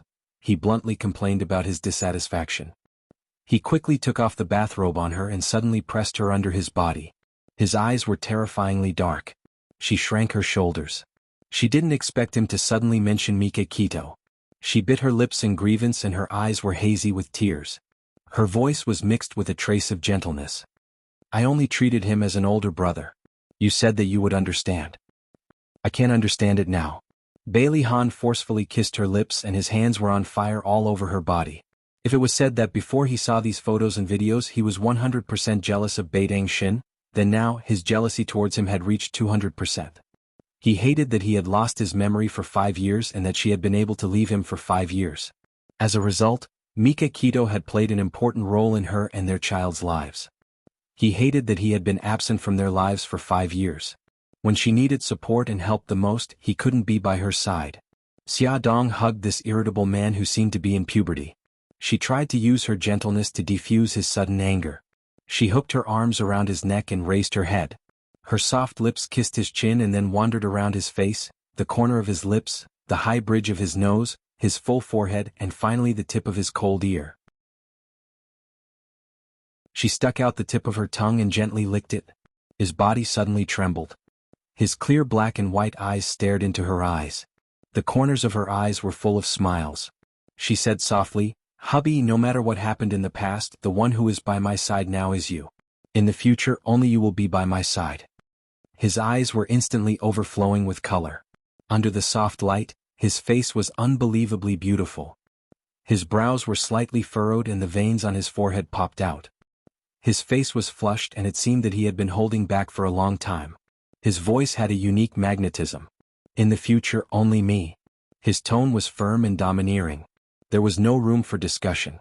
She nodded. "Only you. Wifey, do you still remember what I said today?" His lips curled into a devilish smile. He bent down beside her ear and his hot breath tickled her ear. His hand gently kneaded her soft pink ear. Her cheeks were flushed red. That scorching breath enveloped her and she almost suffocated. Her hands and feet were already unable to exert any strength. Following his movements, her delicate voice died down. "You don't remember? I think, it wasn't anything good?" He suddenly held her butt and slapped it hard. There was a mischievous smile in his voice. "You're so naughty. You actually forgot what I said. It hurts." She furrowed her brows and bit her lips. She looked like she was about to cry and it made his heart skip a beat. He turned her over and his voice was filled with annoyance. "Let me see." 5 clear fingerprints were left on her fair and tender skin. Her skin was delicate to begin with. Even if he held her arm tightly, it would leave a mark, not to mention his heavy slap. He wanted to be naughty, but he didn't expect that he couldn't control his strength. The tips of Bailey Han's ears were slightly red. He was extremely annoyed and bent down to kiss the clear fingerprints. Xia Dong felt something soft land on her butt. It was like a feather moving gently around the area that he had slapped. Then the tip of a wet tongue licked her skin.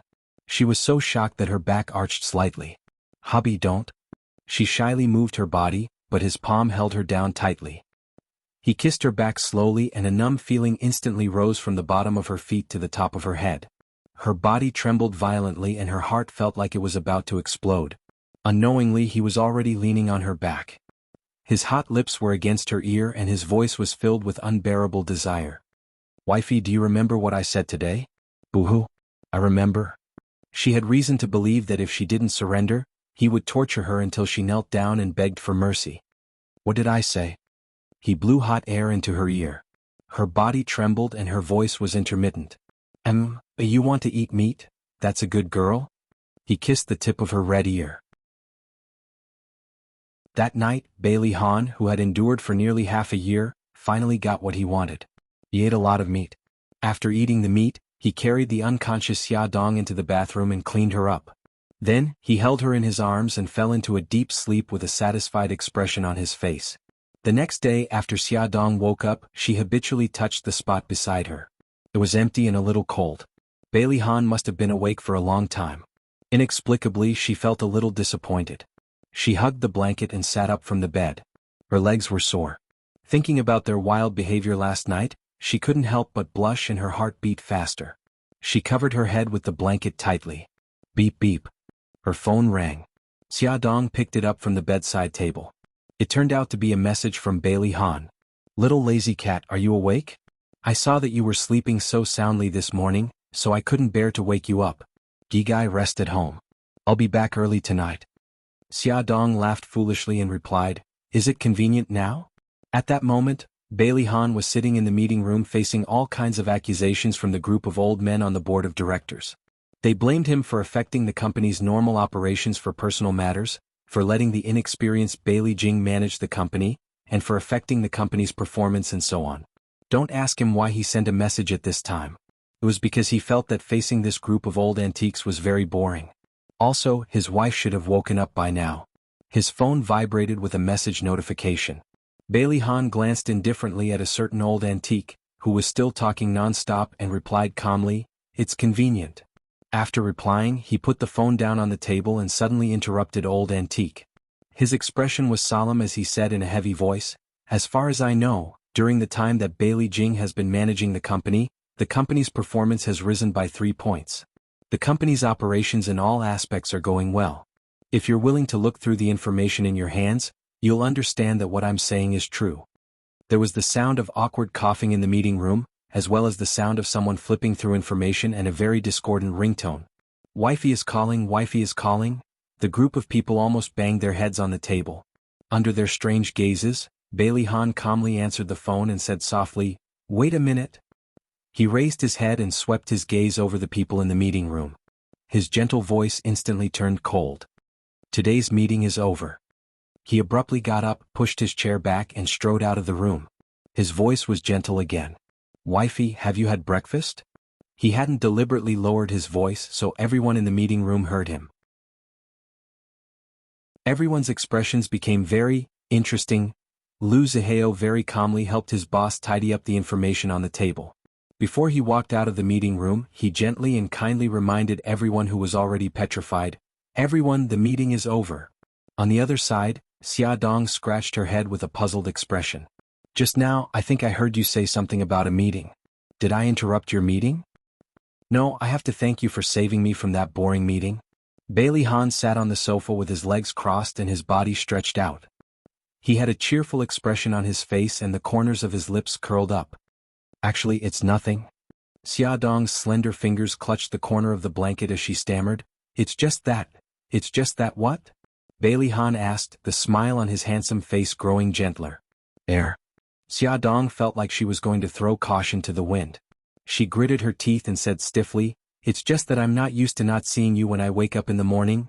"Oh," he said solemnly and didn't respond again. Xia Dong was a little discouraged. She didn't seem to be born with the gift of sweet words. Moreover, his reaction was so cold she was angry and was about to hang up when he suddenly raised his eyebrows.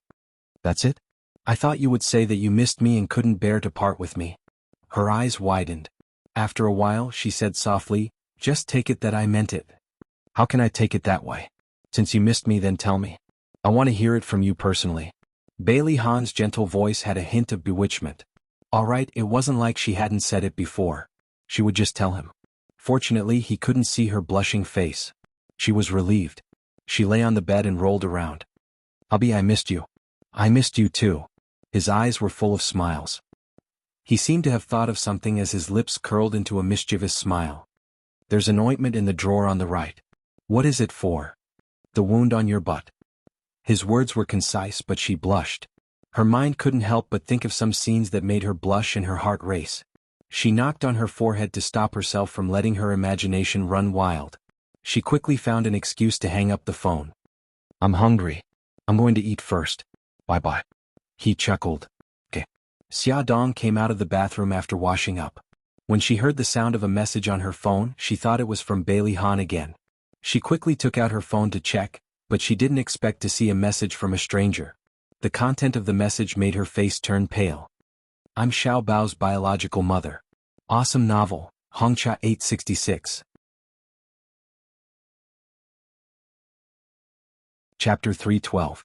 The content of the message made her face turn pale. "I'm Xiao Bao's biological mother." Xia Dong bit her lip and hesitated for a while. Finally, with trembling fingers, she dialed the unknown number. Beep beep. The sound of waiting for the call to be picked up came from the phone. She clutched the phone tightly, her heart pounding like a drum.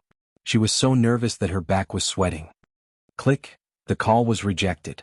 Xia Dong sat on the fabric sofa dejectedly. She didn't know what the other party wanted.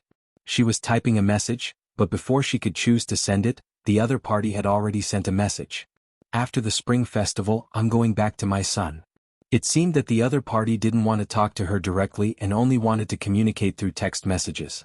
Xia Dong punched the sofa angrily, deleted the word she had already typed, and typed a new message. "I want to meet you." After waiting for about 2 minutes, the other party replied. "I'm not in China right now. Be prepared. After the spring festival, I'm going to take my son back." Xia Dong could no longer control her anger and quickly typed a message. "What is this?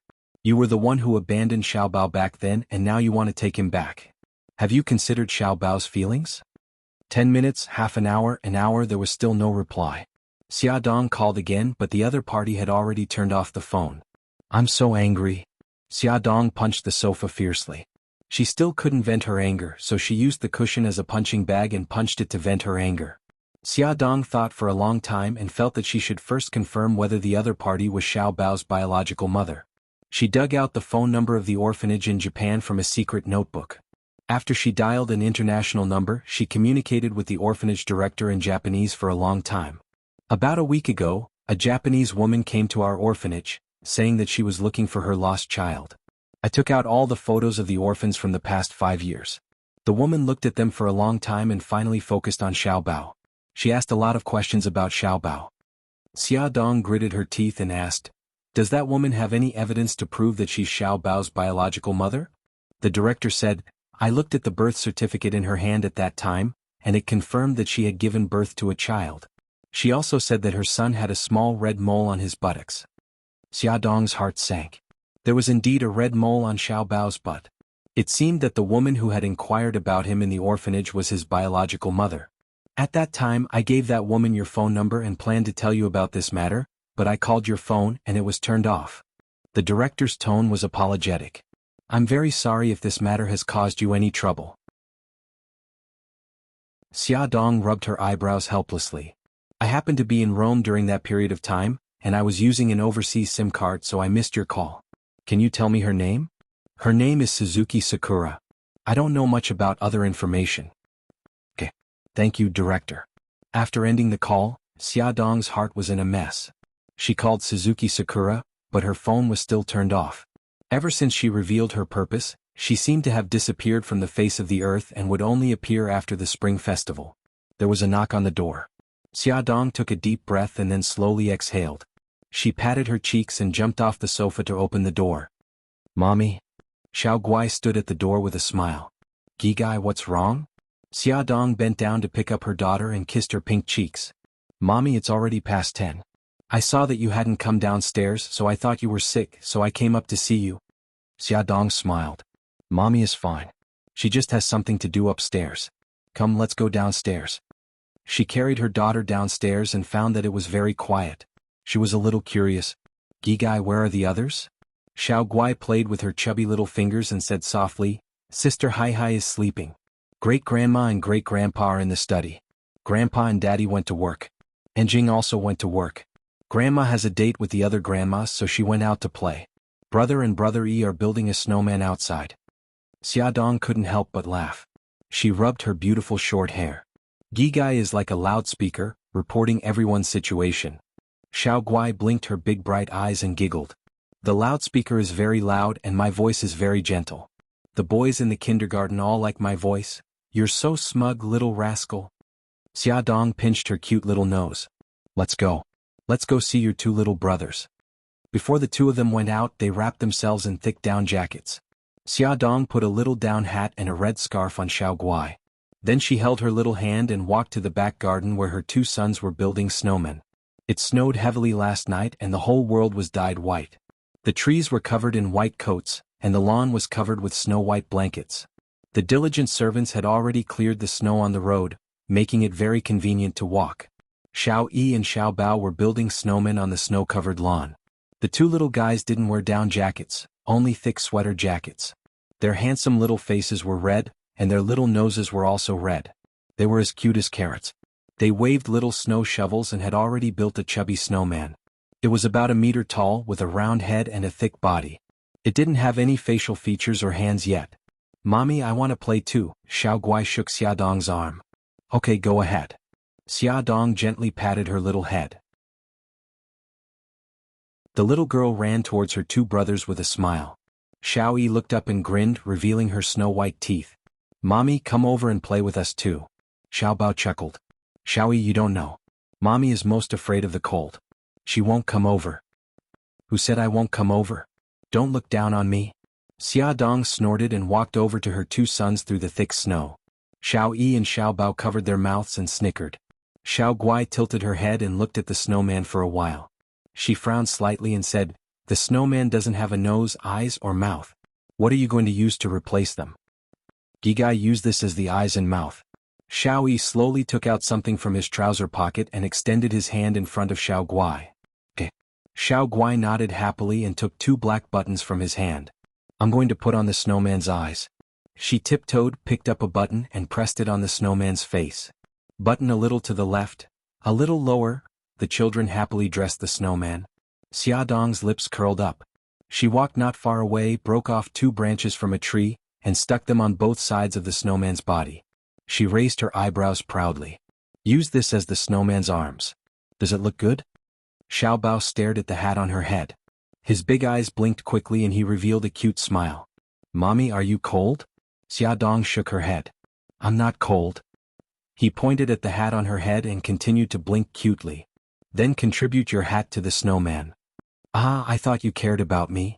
Xia Dong grumbled, but she still willingly contributed the hat and put it on the snowman's head. I'm still missing a scarf. Xiao Bao continued to blink. Okay, contribute it all. Xia Dong took off the scarf and tied it around the snowman's neck. Wow, it's so beautiful. Xiao Guai screamed and clapped. I'm still missing a nose. Xiao Yi rubbed his chin.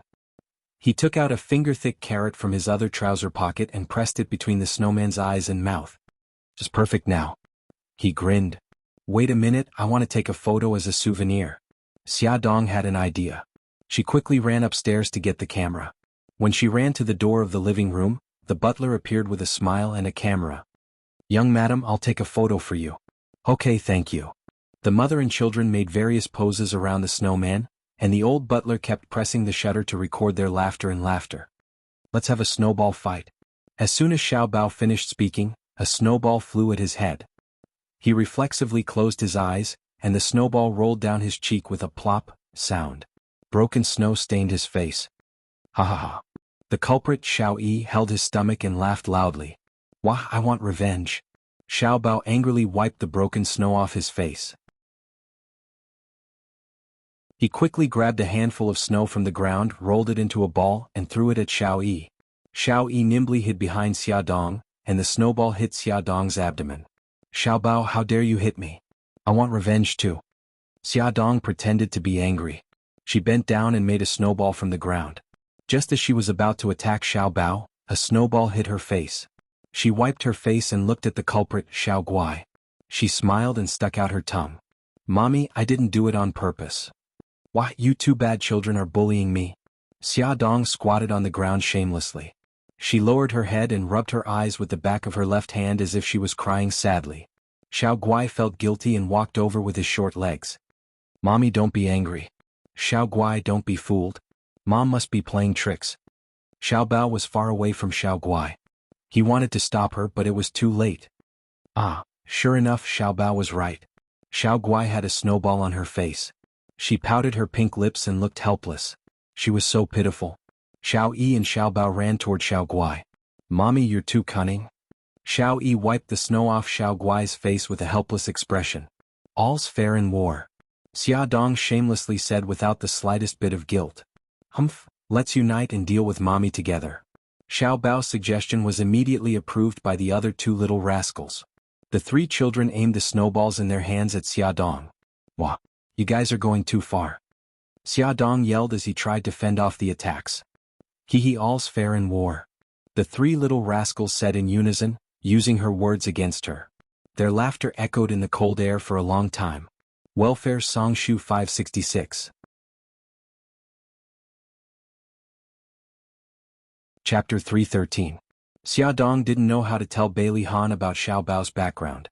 After hesitating for 2 days, they welcomed the spring festival. The old mansion was full of celebration. The servants hung lanterns around the mansion and the couplets written by Bailey Han were pasted on the gate. Bailey Yun had rushed back from America to reunite with his family. Dowdu was the most affectionate towards him and almost pushed him to the ground. She licked his face with her long tongue and saliva was all over his face. They hadn't seen each other for more than half a year, and Bailey Han had become even more mature. He was confident, elegant, and graceful, and his every movement carried a more steady and gentle temperament. He smiled and raised his slender eyes slightly. He hugged his family members one by one. Finally, he stood in front of Xia Dong and the smile in his eyes faded. Long time no see, sister-in-law. Xia Dong reached out her hand and smiled sincerely. Welcome back, Ayun. He reached out and held her hand very tightly, as if he wanted to hold her hand in his palm and not let go. Xiaodong tried hard to pull her hand away but failed. Her bright smile became unnatural and she had to remind him. Ayun. Bai Liyun's lips curled up slightly and he slowly let go of her hand. Bai Lihan quietly put his arm around Xiaodong's shoulder and smiled. Ayun, I heard that your business in America is doing very well. Congratulations. Bai Liyun put his hands in his trouser pockets and raised his eyebrows. Oh, it's not bad. I plan to enter the China market this summer. Bai Lihan patted Xiaodong's shoulder and motioned for her to take care of the children. He reached out and invited Bai Liyun to sit on the sofa. Father is very happy that you have achieved so much. Is that so? Bai Liyun leaned against the sofa and crossed his legs. He looked indifferent and casually glanced at Xiaodong, who was carrying Hai upstairs. There wasn't much to talk about between the two brothers. Soon the two of them fell silent and the atmosphere was a little awkward. Fortunately Bai Lijing and Xiaoyi ran over. The two of them surrounded Bai Liyun and started chatting. During the reunion dinner, everyone was very happy. Bai Lixiong was in high spirits. Suddenly he picked up food for Bai Jinxiu on a whim. Bai Jinxiu pursed her lips and smiled. Her cheeks were a little hot. Although they had been eating at the same table as each other for decades, this was the first time he took the initiative to pick up food for her. Bai Jinxiu also picked up Bai Lixiong's favorite dishes and put them in his bowl. They looked at each other and smiled. The interaction between the two fell into the eyes of Bai Liyun, who was sitting opposite them. He lowered his eyes slightly to hide the coldness in his eyes. Old Madame Han also saw this scene. She pursed her lips in satisfaction and looked around. When she saw that there were many children and grandchildren in the room, she was even happier. She smiled and said, "Today is a good day for our family to reunite. Except for the children, everyone should drink to celebrate." Old Madame Han was usually very strict and didn't allow the family to drink. She only relaxed her control on festive days and allowed everyone to drink a few glasses. Xiaodong looked up at Bai Lihan with a troubled expression. She would get drunk as soon as she drank. What if she got drunk and made a fool of herself? Bai Lihan held her hand comfortingly and looked at old Madame Han.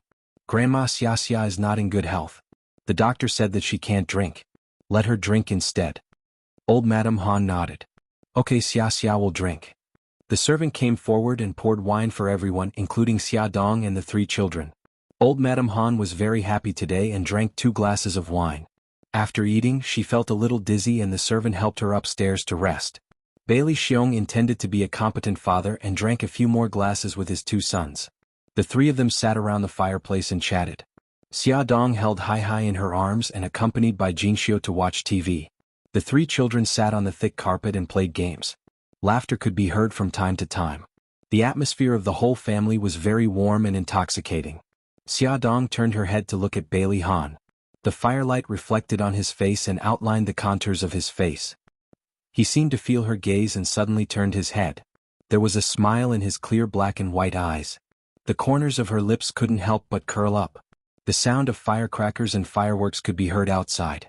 She didn't know why, but she suddenly remembered what Suzuki Chisakura said. She was going to take Xiaobao away after the spring festival. Her mood suddenly became a little down. The pleasant ringtone of the phone interrupted Xiaodong's thoughts. She heard Bai Lixiong answer the phone. "I'm at home now and can't go. Go to bed early. Ayun is back. I'll ask him to visit you tomorrow." It should be Lu Xiaoxiao calling. Xiaodong noticed that Bai Jinxiu's fingers moved and the corners of her lips curled up. Bai Lixiong patted Bai Liyun's shoulder and looked a little drunk. "Ayun, go see your mother tomorrow. She misses you very much." Bai Liyun nodded slightly. "I know, Dad. I'm a little drunk. I'm going upstairs to rest. You should rest early too." "Okay, go ahead." Bai Lixiong waved his hand. Bai Lixiong and Bai Lihan chatted for a while before the 2 of them left. Bai Lihan took Hai from Xiaodong's arms. The couple said goodnight to the elders and then asked the children to go upstairs to rest. Bai Lixiong sat beside Bai Jinxiu and leaned against the sofa. He whispered lazily, "It's just the 2 of us now. Do you want to stay up late?" The corners of Bai Jinxiu's lips curled up slightly. Looking at his drunken appearance, she said lightly, "Why stay up late? You're already so drunk. You know that you're getting old but you don't know how to control yourself." In the past, Bai Lixiong would feel very unhappy when he heard her say such slightly accusatory words.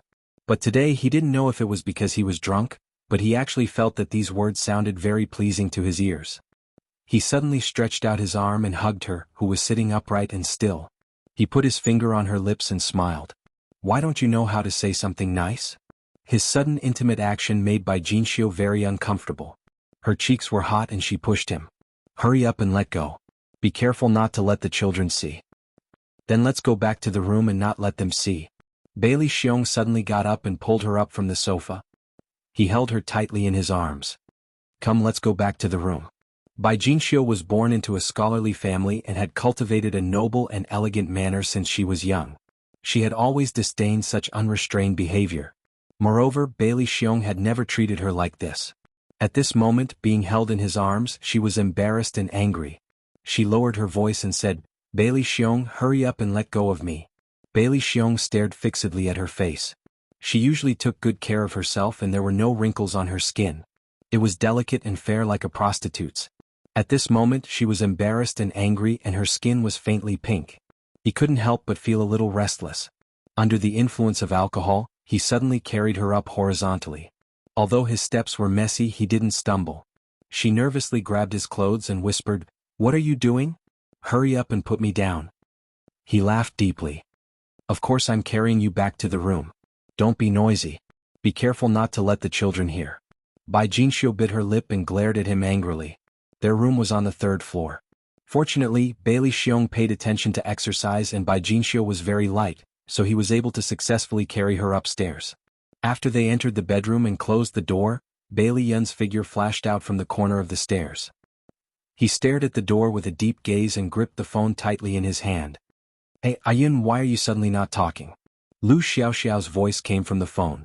He put the phone to his ear and said in a deep voice, "I advise you to leave Bailey Xiong as soon as possible." Lu Xiaoxiao was stunned. "Ayun, why are you suddenly saying that?"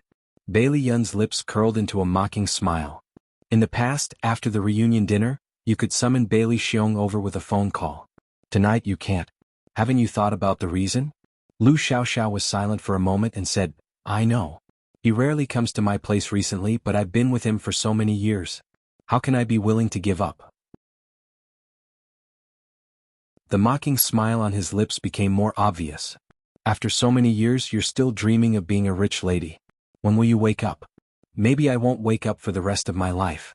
Her tone was a little lonely. She shouldn't be like this.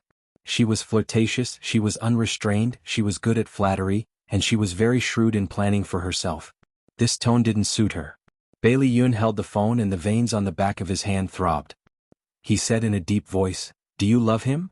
She didn't respond. Her silence represented everything. His voice was cold. "I thought you never loved him." Lu Xiaoxiao laughed self-deprecatingly. "I used to think it was for money and status. Later, after he distanced himself from me, I realized that I had already fallen. You'd better give up on that thought. It's not too late to escape now.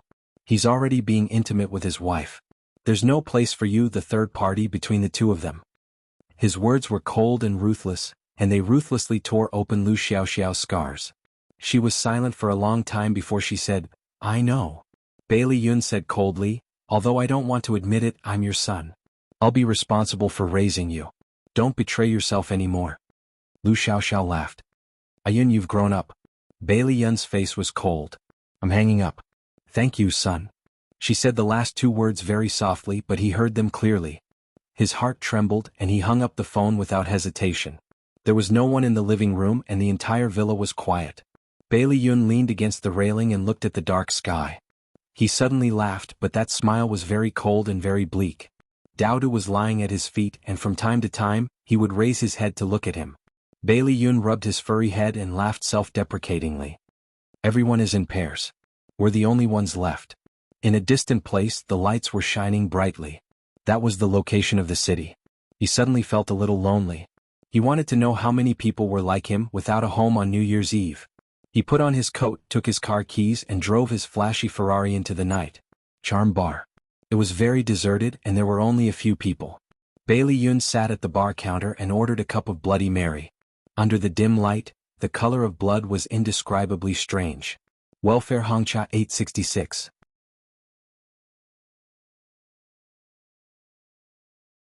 Chapter 314. Bailey Yun took out his phone and called Xiao Tianxing. I'm at your bar. Come out and have a drink with me. Xiao Tianqing's voice was very low. Tomorrow. Now the old man is educating me. Bailey Yun chuckled. Okay, I wish you a safe retreat. Xiao Tianqing sighed helplessly. He wanted to say something, but his father's roar came from the other end. Which rascal is calling you again? It's the new year. Are you going to go out and cause trouble? I'm hanging up. Xiao Tianqing hurriedly said and hung up the phone. Bailey Yun stared at his phone and shook his head with a smile. He made a few more calls to his former friends, but none of them had time to accompany him. Some said they wanted to accompany their families, some said they wanted to accompany their girlfriends, and the most ridiculous one said he wanted to work overtime. At a critical moment, no one can be relied on. Bailey Yun shook his head and threw his phone on the bar counter. He gave up on looking for his friends to drink with him. The crisp sound of high heels could be heard. The bar was deserted and there was no entertainment. Bailey Yun naturally turned around and decided to kill some time. A slim figure appeared at the door. The doorman helped her take off her coat and she walked over in a pair of high-heeled leather boots that were more than 10 centimeters high. She was wearing a red sweater dress, black stockings and black sheepskin boots. Her wavy hair was draped over her shoulders and she had a great figure. Bailey Yun gave her a score of 90. As she walked closer, Bailey Yun could clearly see her face.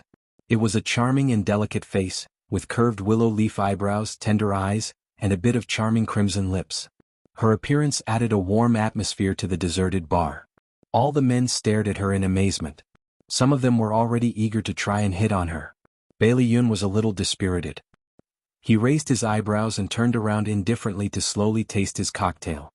The sound of her footsteps was particularly clear in the empty bar. He clearly heard her walk to his side and sit down beside him. Her voice was as gentle as water as she said, "I'll have a glass of Bloody Mary." Her Mandarin was a bit clumsy. She had a foreign accent and an oriental face. Bailey Yun was sure that she was either Korean or Japanese. His slender fingers held the wine glass and gently swirled it as he looked at the wine glass lazily. The beauty suddenly chuckled. "No man has ever ignored my existence like you do." Bailey Yun raised his eyebrows and looked at her sideways. He narrowed his eyes and said, "I don't like women like you." The beauty covered her mouth and chuckled. Her movements were extremely charming. "You're really direct. Someone once told me that he likes charming women like me the most. Is that so?" Bailey Yun's expression was indifferent as he replied casually. "Do you want to try my type?" Her fingernails were dyed scarlet. She stretched her slender fingers in front of him and her sexy red lips curled up. "My English name is Sophia. How should I address you?" "Bailey Yun." He politely shook her fingers and wasn't very friendly. She smiled. "I just arrived in China today. However, it seems like I didn't come at the right time. Everyone is busy with the holidays." He said indifferently, "The Spring Festival is a day for the whole family to reunite. It's very important to Chinese people." She glanced at the bar and nodded. No wonder there are so few people in the bar. Her beautiful eyes were fixed on him with complex emotions surging in them. "What about you? Why don't you reunite with your wife and child?" Bailey Yun's lips curled up mockingly. "The woman I love is already married. I'm still single." "What a pity." Sophia shrugged. She supported her exquisite face with one hand and smiled coquettishly. "I'm single too. Why don't I accompany you for the holidays?" Bailey Yun turned to look at her and his lips curled up in a strange smile. "How do you plan to accompany me?" "I'll accompany you however you want me to." Her slender fingers slowly landed on his sharp chin and gently stroked it, sliding down to his Adam's apple. "It's a pity that I'm not in the mood."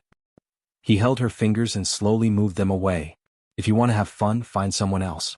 Sophia was startled and seemed a little surprised. She suddenly smiled and said, "I came here specifically to look for you." Bailey Yun frowned and looked at her seriously for a while. His brows relaxed and he said lazily, "I don't know you. Why should we know each other when we meet?" She moved closer to him and leaned against his chest. Her arms wrapped around his muscular waist and her mouth was close to his ear.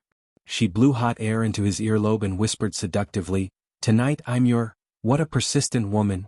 Bailey Yun let her hug him and then leaned close to her ear and bit her earlobe. Her body trembled sensitively, and her arms tightened even more. He chuckled. "Not only are you persistent, but you're also a sensitive woman." She stuck out her tongue and licked his ear. "Do you like it then? What do you want?" There was a hint of coldness in his laughter. "A one-night stand or money?" "Your body?" She was like a seductive snake as she wrapped around him tightly. Her hands caressed his back and chest unscrupulously.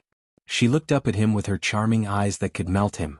She licked her sexy red lips with her pink tongue. "And your love?" Bailey Yun raised his eyebrows. "You're too greedy." She smiled strangely. "I'll get it." He laughed and shook his head. He couldn't be bothered to argue with her. She didn't explain and kissed his thin lips. The tip of her tongue traced the shape of his lips and tried to invade his territory. However, he was indifferent and kept his lips shut. However, to outsiders they looked like a pair of lovers who were kissing passionately. Even the waiter at the bar couldn't stand it and lowered his head to focus on the beer bottle. Sophia stubbornly kissed him. One of her hands quietly slid to his abdomen, and then slowly moved downwards. Bai Liyun's eyes were clear and cold, without the slightest hint of lust. He suddenly tightened his grip on her hand and abruptly pushed her away. He coldly said, "The game is over. You can be eliminated." He was already tired of the boring game of hunting for women. In the past half a year in America, he had put all his energy into his work and rarely went to places of pleasure. He suddenly got up and took out a few notes from his wallet and placed them on the bar counter. "That glass of beer is on me," he said plainly. He didn't look at her anymore and turned to leave. Sophia ran her fingers through her hair and looked at his back as he walked away. Her eyes were deep and serene, and there was a strange smile on her lips. She muttered a few words in Japanese, and it just so happened that the waiter at the bar understood Japanese. He clearly heard her say, "I didn't expect you to actually change." Bailey Yun came out of the bar and leaned against the car with his eyes closed. After he was drunk, he started the car and strolled aimlessly in the city. Suddenly, there were a few loud sounds and bright fireworks bloomed in the sky. He saw a magnificent scene through the glass and stopped the car slowly on an unknown street. He lowered the window and watched carefully. "Ah, what are you doing? Let me go. Hand over all your valuables. Hurry up." The woman's scream and the man's threatening voice broke the beautiful picture. Bai Liyun didn't want to meddle in other people's business, but he heard another conversation. "I've handed over all my things to you. Let me go. This little girl is not bad looking. Let us brothers have a good time." "No, get out of my way." Bailey Yun opened the car door and walked towards the alley where the voice came from. He could tolerate robbery, but he couldn't tolerate men raping women. He quickly walked into the dark alley. There was only a dim street lamp here. He saw a thin woman fighting with two tall and powerful men.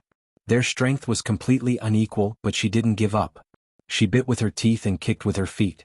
Her fierce look was like a little white rabbit that had been forced into a corner. A man raised his arm high and was about to land on the woman's face. Bailey Yun quickly stepped forward and grabbed the man's wrist. He dragged the man to the side and kicked him hard in the stomach. The man groaned in pain and hugged his stomach. He didn't raise his head for a long time. The other man said angrily, "Don't *king meddle in other people's business. Get out of my way, you're the one who should get out of my way," Bailey Yun coldly said. He pulled the woman behind him and punched the man's face. "I'll *king kill you." The man flew into a rage out of humiliation and rushed forward with a dagger. "Be careful," the woman cried out worriedly. Bailey Yun kicked the man's knee. The man was caught off guard and almost fell. He took the opportunity to snatch the dagger in his hand and threw it far away. Then he flew up and kicked the man's crotch. Ouch! The man howled in pain. He was even louder than his companions. He hugged his lower body and rolled on the ground. "Pick up your things and go," Bailey Yun said coldly. "Oh, okay." The woman carefully picked up her handbag from the ground and followed behind Bailey Yun. They left this troublesome place. When they reached the brightly lit avenue, Bailey Yun turned around and looked at the woman behind him. He said indifferently, "Where do you live? I'll send you back." It was the middle of the night and it was New Year's Eve. It was definitely not easy to get a taxi. The woman was stunned. She pointed at him and shouted, "Bailey Yun, it's you." Bailey Yun looked at her seriously and frowned. "Li Duobao?" Yes, it's me. I didn't expect you to remember me." Li Duobao tucked her messy hair behind her ear and laughed. "I thought your voice was familiar. I didn't expect to meet an old acquaintance." Bailey Yun frowned even more. "Why are you here?" Li Duobao's round face revealed an uncomfortable expression. I'm here to see my mother. She lives behind that alley." She pointed at the place where he had taught the robber a lesson. "Let's talk in the car." Bailey Yun noticed that her cheeks were red from the cold. "Come and see." Hongcha 866.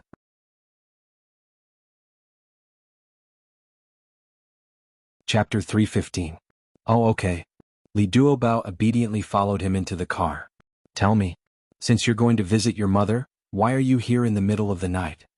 Bailey Yun turned to stare at her, looking a little unhappy.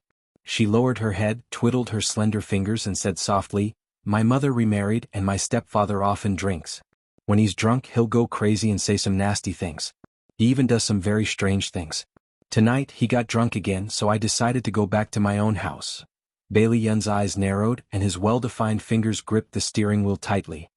He said in a deep voice, "Did he violate you?" Li Duobao lowered her head even more. After a long time she let out a soft "Did he succeed?" Bailey Yun suddenly felt a surge of anger in his chest, and he suddenly reached out to lift her chin. She shook her head frantically. "No, he really didn't, idiot." Bailey Yun knocked her forehead hard and shouted at her, "Why didn't you call the police? Why didn't you tell your mother?" Tears welled up in her eyes. "I lost my father when I was young and my mother raised me alone. It wasn't easy for me to find happiness. I don't want to destroy it." The anger in Bai Liyun's heart gradually dissipated, and an unknown emotion surged in his heart. He stared at her tear-stained face and after a moment of silence he said in a low voice, "How do you know that your mother is happy? Maybe she's enduring it because she doesn't want you to worry." Li Duobao wiped her tears and smiled. "No, my stepfather actually treats my mother quite well. I see her smiling happily in front of him." "You're really a little silly?" He didn't know what to say to her.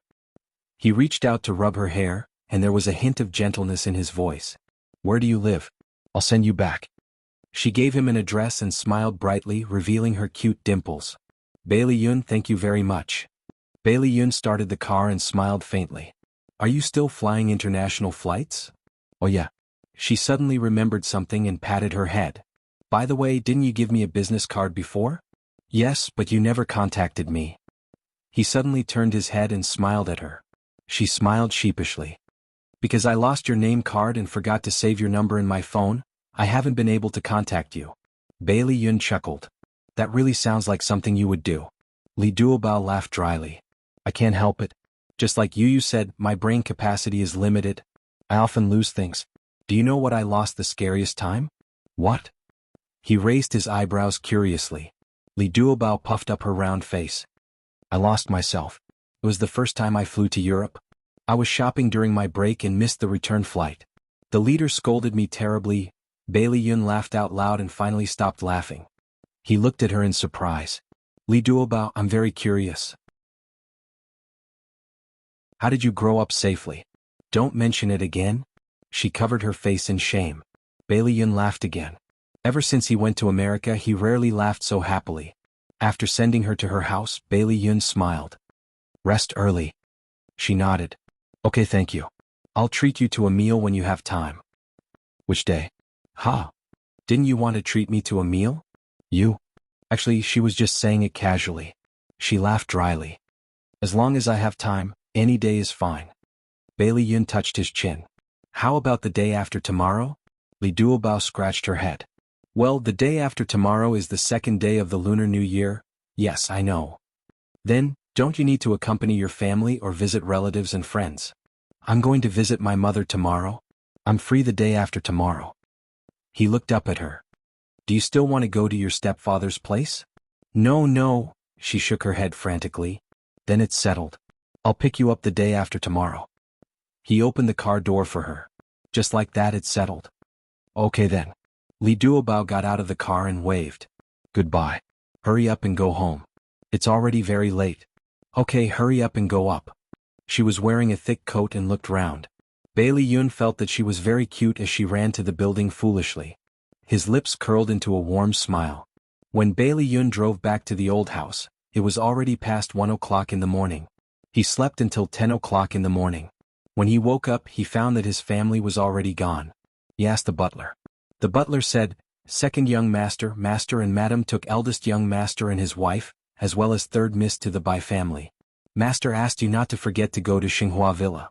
Madam asked you to give these gifts to Mrs. Liu." The butler took a box from the table and handed it to him.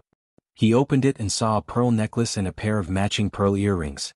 Bailey Yun's eyes flashed with a touch of ridicule. Bai Jinxiu, who had always despised him and his mother, was now acting like a generous wife. She even gave his mother expensive jewelry. What was this? Showing off? Bailey Yun threw the box to the passenger seat and drove to Xinghua Villa where Lu Xiaoxiao lived. The Bai family. Bai Jinxiu's mother's family was also a very prestigious family in City A. Bai Jinxiu's grandfather, Old Master Bai, was a famous scholar in the Republic of China. Her father, Old Master Bai, was the president of a key university in a city. Xia Dong had seen Old Master Bai and Old Madam Bai at the wedding banquet. The two elders were kind, generous and easy to get along with. So this time she didn't have any psychological pressure to visit the Bai family with her parents-in-law. Sister, brother-in-law, you're here. Please come in. Bai Jinxiu's brother, Bai Wanli, and his wife greeted them at the gate. The adults exchanged greetings for a while. The three children politely stepped forward and bowed. They said in unison, "Uncle, Aunt, Happy New Year." Good. The three children are getting cuter and cuter. Madame Bai smiled and gave each of them a red envelope. The three children politely thanked her. The children of the Bai family also came forward to greet Bailey Xiong and the others. Bai Jinxiu also praised them with a smile and gave them red envelopes. Old Master Bai and Old Madam Bai were still in good health. When the two elders saw their daughter's family coming to visit, their eyebrows were full of smiles. Especially Old Madam Bai, when she saw that the relationship between her daughter and son-in-law seemed to have improved, she couldn't close her mouth. The family sat together and chatted for a while. Old Madam Bai asked Bailey Han's cousin Bai Zhe to lead the young people to have some fun. The elders stayed in the living room and chatted. Xiao Yi and her siblings also ran to the backyard to play under the guidance of the children of the Bai family. After lunch, Bailey Xiong accompanied his father-in-law to play chess. Old Madam Bai took her daughter into her daughter's former boudoir and secretly asked her, "I see that Xiong treats you well now. Is he still in contact with the woman outside?" Bai Jinxiu shook her head. "Not completely, but he shouldn't have much nostalgia. That's about it. After all, they still have a son." Jinxiu listened to Mom's advice. "Don't be too strong in the future. When it's time to be soft, do it." "Mom, I know. I'm already a grandmother now. If I don't grow up, the children will laugh at me." "That's right. If you save his face outside, he'll naturally give you face when you're at home." The villa next to the Bai family was the home of Old Master Bai's younger brother, Bai Zongtang. Before Bai Jinxiu got married, she was very close to Bai Zongtang's family. Every year when she returned home during the spring festival, she would visit them with gifts. This year was no exception. As the younger generation, Bailey Han and Xia Dong naturally had to go with them. Xia Dong didn't expect to see Bai Meiwei here. Bai Meiwei was sitting on the sofa. She was wearing a white wool skirt and a pink silk scarf. Her long hair was tied up high and there was a sweet smile on her face. She looked elegant and generous. Beside her sat a hale and hearty old man with white hair. It was Bai Jinxiu's second uncle, Bai Zongtang. When she heard the servant's announcement, Bai Meiwei helped the old man stand up and smiled politely. "Aunt Jinxiu, uncle-in-law, cousin Han, cousin-in-law." Xia Dong felt as if she had fallen into the clouds. What was going on? Bai Meiwei was actually Bai Zongtang's granddaughter? She was even related to her. She couldn't believe it. On the other side, Bai Jinxiu was already chatting with Bai Zongtang. Bailey Han supported Xia Dong's waist and went forward to greet Bai Zongtang. Xia Dong followed Bailey Han and called him granduncle. Bai Zongtang looked at Xia Dong and smiled kindly. "So this is Han's wife. This is the first time I've seen you." Bai Zongtang and Old Master Bai were both very kind. Bai Jinxiu and the others chatted with him. Xia Dong maintained a smile on her face, but she was actually thinking about something. She inadvertently looked up and saw Bai Meiwei. She happened to be looking at Xia Dong with a strange expression. Xia Dong leaned against the balcony and admired the scenery. Bai Meiwei walked up behind her. "I didn't expect to see you here." Xia Dong turned to look at her. There was a kind smile on her beautiful face, but in Xia Dong's eyes, that smile was extremely dazzling. "I didn't expect it either." Bai Meiwei pursed her lips and smiled. "I heard that Yi Siki and Lin Shihao are getting a divorce." Xia Dong's eyes narrowed. Her voice was cold. "All of this is thanks to you." She smiled lightly and didn't feel guilty or embarrassed at all. A fly doesn't bite a flawless egg. If there was no problem between them, how could I have ruined it? Xia Dong sneered. "Yes, someone is willing to be that disgusting fly. Even a flawless egg would have a hole in it. Since that's the case, I don't want that bad egg." Bai Meiwei's eyes flashed with anger. "No matter what, I'm the winner." Ad. Xingwu 799.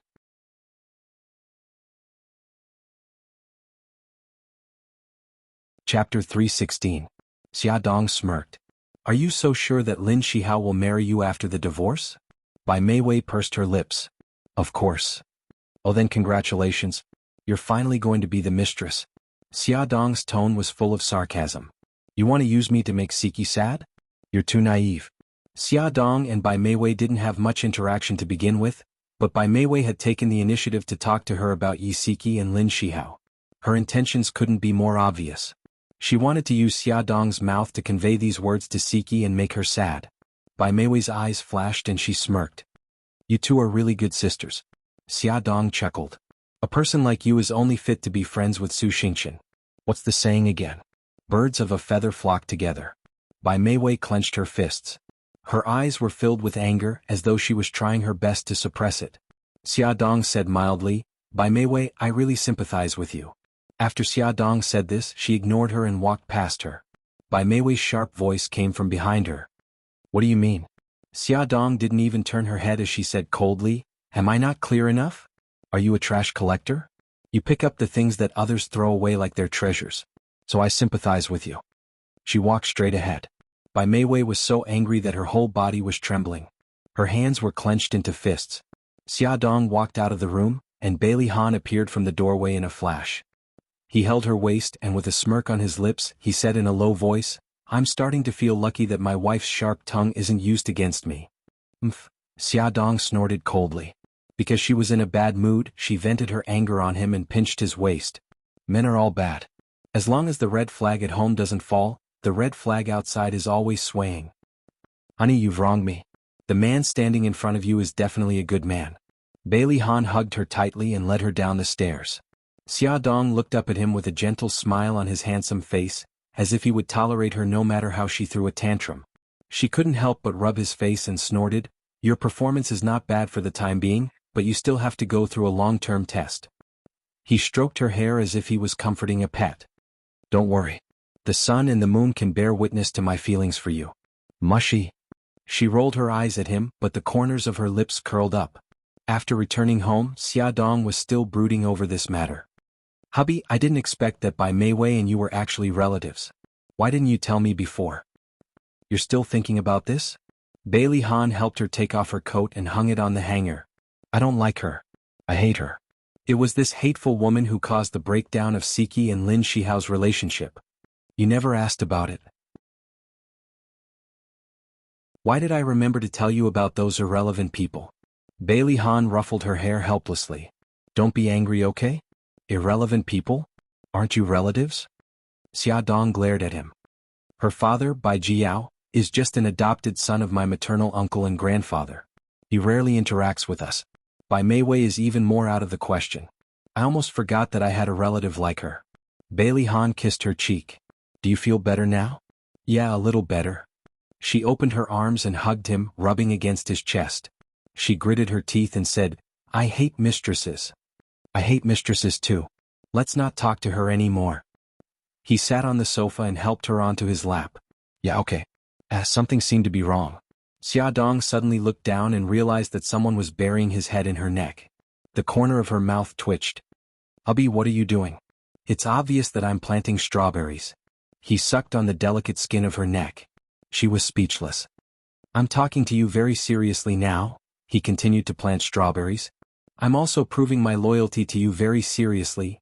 His hand caressed her soft skin and she couldn't help but shiver. You don't have to do this to prove your loyalty. Of course you do because it only reacts to you. He deliberately rubbed that hot part of his body against her waist. Xiaodong's cheeks were red and she couldn't help but hug his waist. Who knows? You and Su Yunqian have been together for so many years. Are you jealous? Bailey Han bit her red lips, and his laughter was deep and pleasant. I'm not jealous. Xiaodong turned her head away, not wanting to let him have his way. Unexpectedly, her earlobe rubbed against his lips. He licked it gently, and an electric shock immediately passed through her body. His hands became even more unrestrained, and his low voice was bewitching. Back then you didn't just steal my clothes, you also stole something else. What? She raised her beautiful neck and her eyes were a little dazed. My first time. He suddenly lowered his head and bit her red fruit. She trembled sensitively, and her hands hugged him tightly, but her mouth was still unforgiving. Even if what you said is true. In those 5 years, you didn't touch Su Yunshin? Can you bear it? That's why I said it only has feelings for you. He held her waist and adjusted his position. No way, it's so magical. Xia Dong felt like she had been deceived by him, but she didn't have time to think about it, because a certain someone was already up to no good. Ah, you don't do it here, we've never done it on the sofa. A certain someone didn't listen to her protests at all, and had already started to use actions to prove his loyalty to her. Half an hour later. Xia Dong sobbed. Hubby, I was wrong. I shouldn't have doubted your loyalty to me, Bailey Han said. There's more? Another half an hour passed. Xia Dong said, Hubby, I was wrong. I shouldn't have doubted that it wasn't your first time, Bailey Han said. There's more? An hour passed. Xia Dong said, Bailey Han, are you done? Bailey Han said, I'm not done. Hubby, let me go. I believe that you haven't touched Su Yunshin in the past 5 years. I believe that you only have one woman and that's me. You really believe me? Yes, I swear. Are you done? Bear with it a little longer. Soon, Bailey Han, you lied to me. I was wrong. Okay, baby. After this tragic lesson, Xia Dong no longer dared to doubt Bailey Han's loyalty to her, nor did she dare to suspect that he had touched other women. When she woke up the next day, Xia Dong's legs were weak. She really wanted to lie down like this for the whole day, but today was the second day of the new year, and the family of 6 had to go to her aunt's house to pay a New Year's visit. She had no choice but to support her waist and force herself to get up. When she got out of bed, her legs were trembling and she almost fell to the ground. Fortunately, Bailey Han came out of the bathroom and quickly supported her. He had the faint fragrance of a shower on his body. He laughed softly and said, Do you want me to help you wash up? Go away, Xia Dong pushed him angrily. It's all your fault. Why was it so unfair? They had clearly exercised for a long time, and he was the one who exercised. He was full of energy, but she was listless. After soaking in a hot bath, she felt much more comfortable. However, it was getting late and they had to hurry up and leave. The couple took the 4 children and drove to Xia Yun's house. After the Rolls-Royce drove out of the manor's gate, a white Maserati parked in the distance slowly followed behind them. Bailey Han quickly realized that someone was following them. His deep eyes flashed and the corners of his lips curved. Dear, hold on tight. And the 3 little guys behind us, sit tight. Xiao Bao shouted, Dad, what are you doing? Bailey Han chuckled. Getting rid of the annoying flies behind us. Someone is following us? Xiao Bao craned her neck and looked back. She saw a white Maserati not far from them. Everyone sit tight. Bailey Han sped up and the car immediately flew out like an arrow. They were already not far from the city and the number of cars started to increase. He shuttled through the traffic with ease and took a few turns. When he finally drove to the main road, the person behind the car had already disappeared. Dad, have you gotten into trouble again recently? Xiao Bao's beautiful big eyes blinked. Bailey Han chuckled. Recently, I've angered the group of old men on the board of directors at most. They won't go so far as to follow me. Xia Dong pursed her lips and her expression did not look too good. She suspected that the person following behind them might be Xiao Bao's biological mother, Suzuki Qian Sakura. Suzuki Qian Sakura had said that after the spring festival, she would take Xiao Bao away, so it was very likely that she had already arrived in a city. Bailey Han glanced at Xia Dong. Dear? Xia Dong looked up blankly. What's wrong with you? You don't look too good. Xia Dong smiled. It's nothing. Maybe the car was driving too fast just now. I feel a little uncomfortable. Do you want to stop and rest for a while? Bailey Han looked worried. It's okay, I'm much better now. Besides, we're almost at Aunt's house. Xia Dong quickly changed the topic. Hubby, I heard from Aunt that cousin Gao Feng has also come back to visit his family this year. Didn't you say that he works at the American National Defense Research Institution? Is the American side willing to let him return? It was already incredible that the American government was willing to use Chinese people to do that kind of confidential research work, let alone let him return to visit his family. Yes, I also think it's very strange, but this also shows that cousin is very powerful. Otherwise, the American government would not agree to let him return to China in order to appease him. Xia Dong's brows were filled with pride. When she was young, Gao Feng was her idol. This was the first time Gao Feng had returned to China to visit his family after going abroad. This time, not only did he come back, he also brought his wife, a beautiful American woman, Joanna, who was also his colleague. It was said that they had just gotten married last year. Because the government kept it a secret, Gao Feng was not allowed to tell his family. After a year of hard work, Gao Feng persuaded the authorities to bring his wife back to China to visit his family. Welfare Hongcha 866.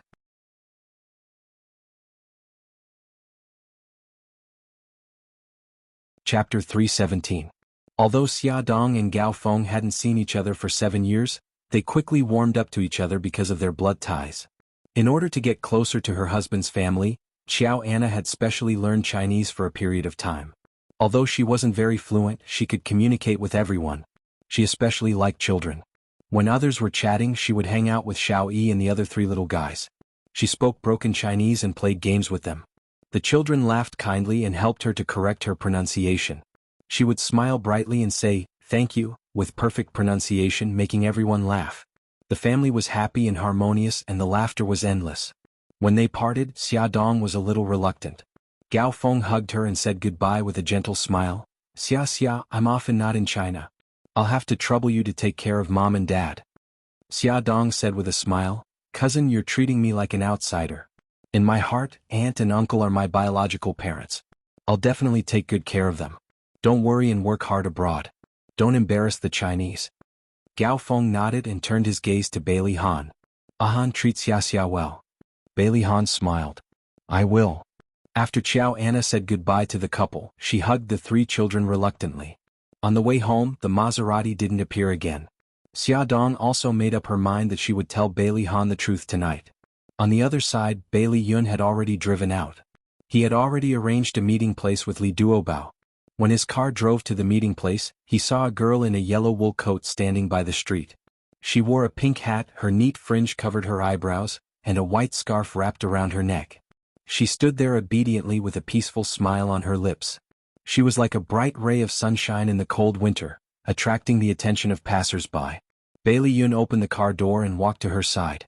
He said with a hint of reproach, "Why didn't you wait inside? It's so cold outside." Behind her was a cafe. Li Duobao stuck out his tongue. "I was afraid that you wouldn't be able to find me." Bailey Yun raised his eyebrows. "I'm not an idiot like you." It seemed that the more familiar he was with her, the more he liked to provoke her. She pouted but did not refute. "Why aren't you talking?" Li Duobao frowned. "Because you're telling the truth. I have no reason to refute." Bailey Yun couldn't help but laugh.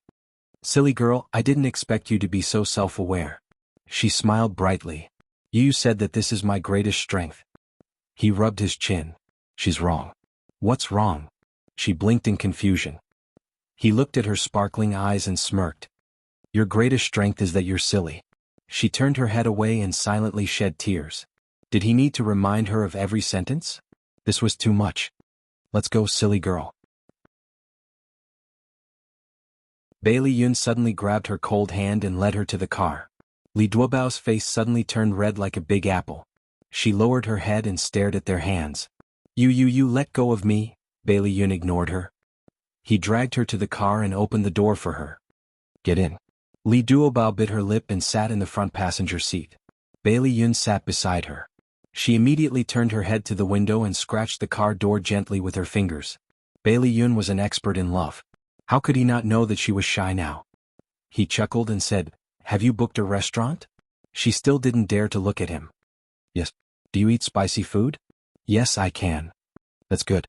The restaurant is called Spicy Space. It's at Zinjiku." Bailey Yun booked the GPS and started the car. He turned to look at her. She was leaning against the car door and curled up into a small ball. She looked as cute as a fur ball. He coughed. "No way. Didn't I just touch your hand? Do you have to stay so far away from me?" She was silent for a while and said gloomily, "Other than my father, you're the first man to hold my hand." Bailey Yun was stunned. "Haven't you been in love before?" He still remembered the story she had told him before. The man she had a crush on had confessed to her because of a bet with someone else. He thought that she was pretty and had a good personality. There should be many people who liked her. She lowered her head and said in a muffled voice, "I've only been in love once. That was the time I told you. He has never held my hand." He thought for a while and apologized solemnly. "I'm sorry." She said, "Oh." He frowned. "What does "oh" mean?" "It means that I've forgiven you." She suddenly turned her head and looked at him seriously with her clear black and white eyes. Bai Liyun, don't do this again. I'll misunderstand. Although she was silly, she was still a girl. She would also misunderstand because of some of his actions. Her serious expression was very similar to a certain person's. Their silly looks were also very similar. Out of the blue, Bai Liyun said something that shocked even himself. Li Duobao, let's go out. Li Duobao's eyes widened. You say that again. She thought she had heard wrongly. Bai Liyun pursed his lips. He had already realized that he had said something unbelievable. However, since it wasn't that person, it didn't matter who it was. He said slowly, let's date. Li Duobao trembled. She hadn't heard wrongly. She rejected him without hesitation. I object. Bai Liyun looked at her in surprise. What? I'm handsome, rich, and likable. What's wrong with that? Li Duobao almost fainted. That's the problem. You're handsome, rich, and likable. Why do you like me? I don't want to play emotional games with you. Bai Liyun's deep eyes stared at her. The corners of his lips curled up. He didn't expect this silly girl to be so smart. Okay, pretend I didn't say that. That's good. In short, I'm not a casual person.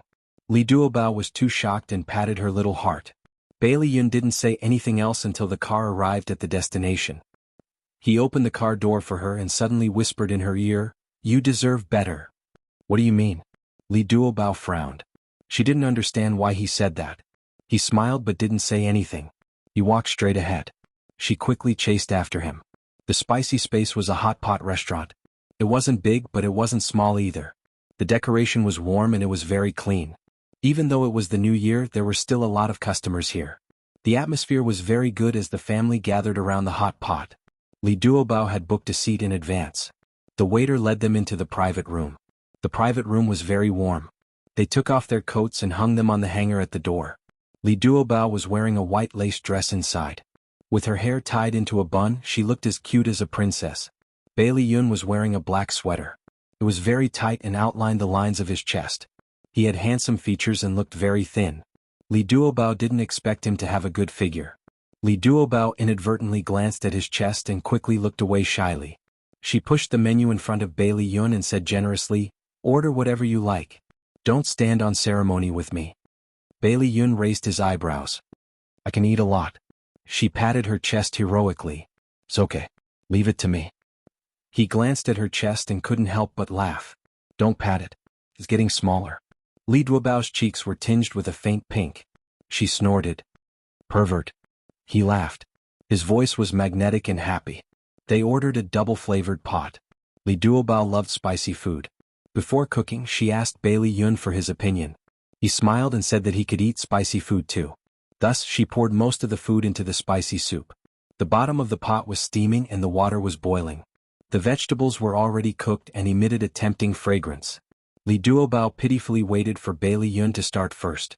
Bai Liyun raised his eyebrows and picked up some vegetables from the spicy soup. He rolled the vegetables in the sesame sauce. When the temperature dropped, he slowly put it into his mouth. He chewed a mouthful. His slender eyebrows furrowed and quickly relaxed. Li Duobao looked at him eagerly. "How is it? Is it good?" Bai Liyun swallowed the vegetables in his mouth and drank a mouthful of drink. "It's a little spicy." Actually, it was very spicy. He could barely feel his mouth. She frowned in distress. "I forgot to tell you that this is an authentic Chongqing hot pot. The chili is very strong. How about this?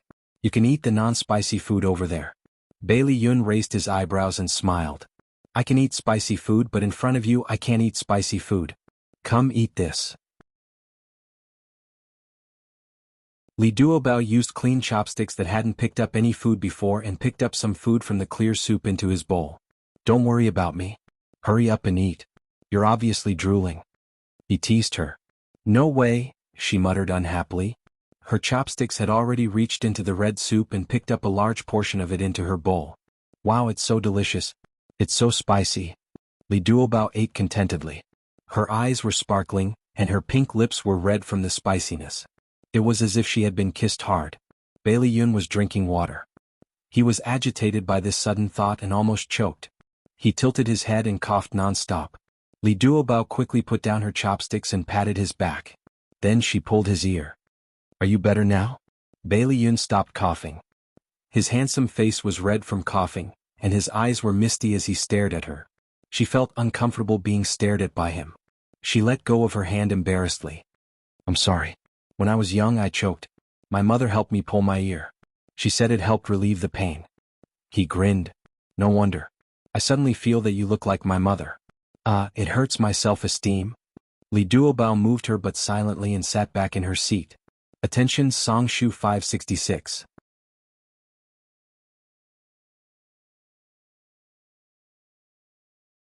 Chapter 318. Li Duobao hugged his round belly and followed behind Bailey Yun. He climbed into the Ferrari and stretched his body in satisfaction. It's so delicious. My whole body is warm now. It's great. Bailey Yun raised his fox-like eyes slightly and laughed. You're really easy to take care of. As long as there's chili for every meal, I won't starve to death. She stared at him with a smile. Are you full? I'm barely full. He smiled mischievously. But, seeing someone eating so happily like a little pig, I'm full too. Li Duobao sweated. He put his hands together and said pitifully, I'm sorry. Next time I'll definitely not bring you to eat such spicy food. There's a next time? He raised an eyebrow and his lips curled into a mischievous smile. Are you asking me out? I just said it casually, as if he didn't hear her. He continued, okay, let's go for Western food next time. I'll be the host. I already said that. I just said it casually. It's still early. Do you want to watch a movie? Watch a movie? Bailey Yun nodded. Yeah, don't tell me you've never watched a movie in the cinema before. Li Duobao smiled sheepishly. I just didn't expect you to suggest such a pure way to pass the time. He raised an eyebrow. How do you think I'll pass the time? Nightclubs, clubbing and so on? That's what the newspapers and magazines used to write about. Second young Master Bailey frequented nightclubs to seek pleasure. She said the last few words very softly, but he still heard it clearly. He laughed. Seems like I'm already famous. Even you've seen my glorious deeds. Li Duobao was a little embarrassed. Don't misunderstand. I don't mean anything else. He nodded seriously. I know. With your limited brain capacity, you can't possibly have any other ideas. You don't have to retaliate like this. As they chatted, Bailey Yun had already arrived at the entrance of the largest movie theater in the city. Thinking back, he really didn't do such a pure pastime. Most of the time he would find someone he liked in a bar and then carry her to bed. There were many promotional posters in the corridor. Bailey Yun put his hands in his pockets and smiled casually. Which one do you want to watch? Human Skin and 4. I've been looking forward to it for a long time. Li Duobao excitedly pointed at a horror movie poster. The corner of his mouth twitched. Change it. Why? I love horror movies. I want to watch a horror movie. Bailey Yun clenched his right fist and coughed. He looked a little embarrassed. I don't like it. Li Duobao suddenly realized and shouted, You don't dare to watch horror movies. He quickly covered her mouth. Keep your voice down. It was very embarrassing for a man to not dare to watch a horror movie. She blinked and signaled for him to let go. The lips under his palm were soft and felt good to the touch. He reluctantly retracted his hand. So, let's change to another movie. She looked dejected. Alright then. How about that sci-fi movie? He knocked on her forehead. I thought romantic movies were your style. She was still depressed because she couldn't watch the movie she liked. She looked up and bared her teeth at him. What's so good about romantic movies? They only make girls cry. I just don't want you to watch a horror movie. Is there a need to show me such a bitter and vengeful face? Okay, I'll listen to you and watch a horror movie. Bailey Yun naturally held her hand and walked to the ticket counter. Halfway there, he suddenly realized that something was wrong and quickly let go of her hand. Li Duobao stared at him with a pair of sparkling eyes. I was careless and forgot about it. Bailey Yun's charming foxy eyes blinked. He reached out his hand and smiled mischievously. At most, you can hold my hand and I'll make it up to you. Do you really think I'm an idiot? Li Duobao slapped his hand away and rushed forward like a cannonball. He quickly jogged to catch up with her. Don't be angry. I didn't do it on purpose. She suddenly stopped in her tracks and quickly turned around. He ran too fast and couldn't stop in time. His hard chest bumped into her small nose. She covered her nose and wailed. I'm sorry. Let me see if there's a nosebleed. He hurriedly cupped her face, grabbed her hand and moved it away from her face. Her nose was red, but fortunately there was no nosebleed. She was in so much pain that her face scrunched up. She gritted her teeth and complained, Why are you so close to me? Don't be angry. Be good. He stroked her hair as if he was stroking Dowdu, soothing her hair. She stared at him with her big beautiful eyes. Take your hand back. I'm okay. 2 steps away from me. I'm okay. He moved according to her instructions. He was so obedient that he didn't look like Bailey Yun at all. The two of them walked to the ticket counter. Li Duobao took out his wallet. Miss, please give me 2 adult tickets for X-Men. Okay, let's go. She turned around and waved the movie tickets in her hand. He looked at her deeply. Didn't you say you wanted to watch a horror movie? She puffed up her cheeks. Didn't you say you didn't like it? A warm smile appeared in his eyes, and the corners of his lips curled up. Bailey Yun held popcorn in one hand and a drink in the other. He shuttled through the dark cinema with her and found a seat. It was a 3D movie and the visual effects were quite good. The scene was grand, and Li Duobao was attracted by the exciting plot. He almost forgot about the popcorn in his hand. Bailey Yun reached out to grab a handful of popcorn from her arms from time to time and chewed happily. Seeing that she was attracted by the movie, he had the idea of pranking her. He pinched a piece of popcorn in his hand and quietly put it to her lips. He whispered, "Open your mouth." She stared at the screen and didn't even look at his hand. Gigai opened her mouth, but he didn't put the popcorn in her mouth. Instead, he suddenly retracted his hand and put it in his own mouth. Li Duobao waited for a while, but there was no movement. She turned around and saw a certain someone chewing popcorn happily. His eyes were sparkling as he stared at her and smiled. He was obviously proud of his successful prank. Childish, she said angrily. She grabbed a handful of popcorn from the paper bag and chewed it as if she was taking revenge. The Ferrari stopped below Li Duobao's house. After the two of them said goodbye, Li Duobao waved and turned to leave. Bailey Yun looked at her round back and suddenly shouted, "Li Duobao, huh?" She looked back at him with a blank face. A warm smile appeared in his eyes, and his voice was gentle and magnetic. "Thank you. I haven't been so happy in a long time." She was stunned. Her eyes curved and 2 cute dimples appeared on her face. "You're welcome." She waved again and hummed a tune as she ran away. Bai Liyun patted his forehead. He felt as if he was going to fall ill. He actually felt that this silly chick was very cute. Bailey Yun drove the Ferrari back to the old mansion and hummed a tune as he walked upstairs. His phone suddenly rang. It was an unfamiliar number and a familiar woman's voice came from it. "Bailey Yun, I want to see you." Bailey Yun said lazily, "There are many women who want to see me. Tell me a reason why I must see you." The woman chuckled. "We met at Seductive Charm. I'm Sophia." His tone was indifferent. "We don't have anything in common. There's no need to meet again." Her voice was lazy and gentle. "I don't think so. I know a secret about you. If you don't come, you might not know it for the rest of your life. I'm not interested. It's related to 5 years ago when you were in America. You took drugs and went to jail. This matter is more interesting than the 2 things I just said. Are you really not willing to hear it?" Her voice was soft and seductive, but in his ears, it was extremely cold. He suddenly tightened his grip on the phone and his voice was cold. "Location? Outside the manor, turn right for 100 meters." Bailey Yun put on the coat that he had just taken off and walked out of the manor with steady steps. His face was expressionless and his eyes were cold. After leaving the manor, he turned right for 100 meters. A white Maserati was parked by the roadside. He knocked on the window of the back seat and the car door was unlocked. He opened the door from the outside. The air conditioner was on in the car and it was very warm. Sophia was wearing a low-cut black dress that exposed a large area of her chest, and her deep cleavage was faintly discernible. The dress just covered her buttocks and her slender legs were crossed. Her black stockings gave off a seductive glow under the dim light.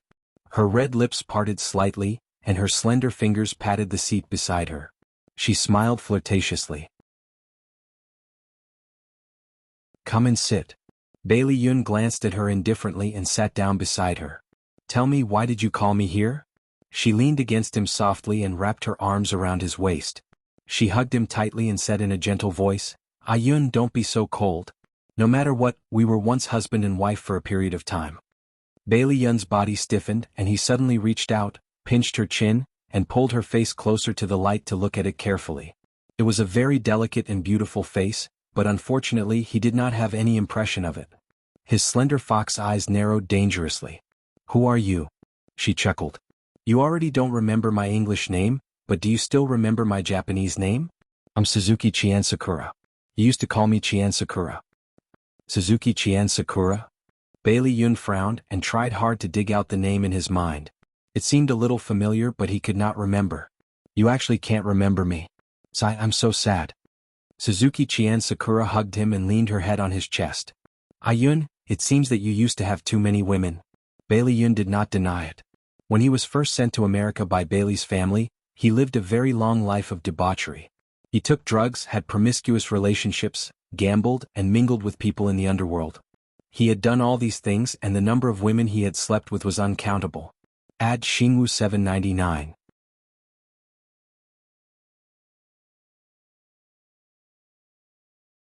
Chapter 319. Her slender fingers were nimbly caressing his chest as they wandered about. Bailey Yun grabbed her wrist and said, "So you're saying that you're the woman I had a one-night stand with before?" Suzuki Chien Sakura looked up and blew hot air into his ear. She chuckled. "It wasn't a one-night stand. We fooled around for at least a month. But it's a pity that you don't remember."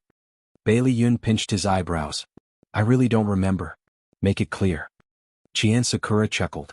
6 years ago you were studying in the United States and I was also studying there. We met in a bar and we fooled around for more than a month. Later you hooked up with a waitress from the United Kingdom and you dumped me. Do you remember? Bailey Yun smiled bitterly.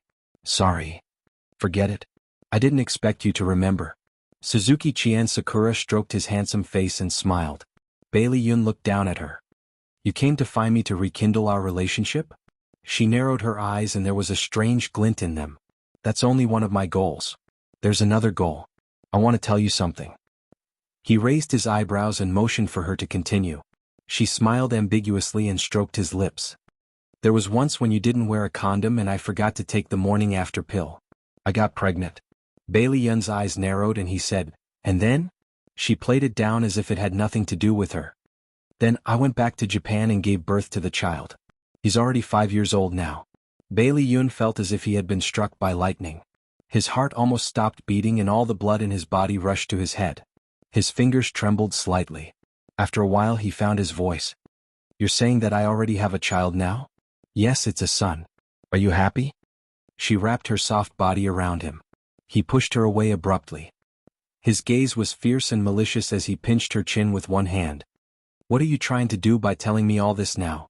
A sharp pain came from her chin and she couldn't help but frown. It hurts. Loosen up a little. Answer me, he roared. He didn't loosen his grip, but instead increased it. She sucked in a few breaths of cold air and said while enduring the pain, the child is already grown up. He can't live without a father. How about we start over? Impossible.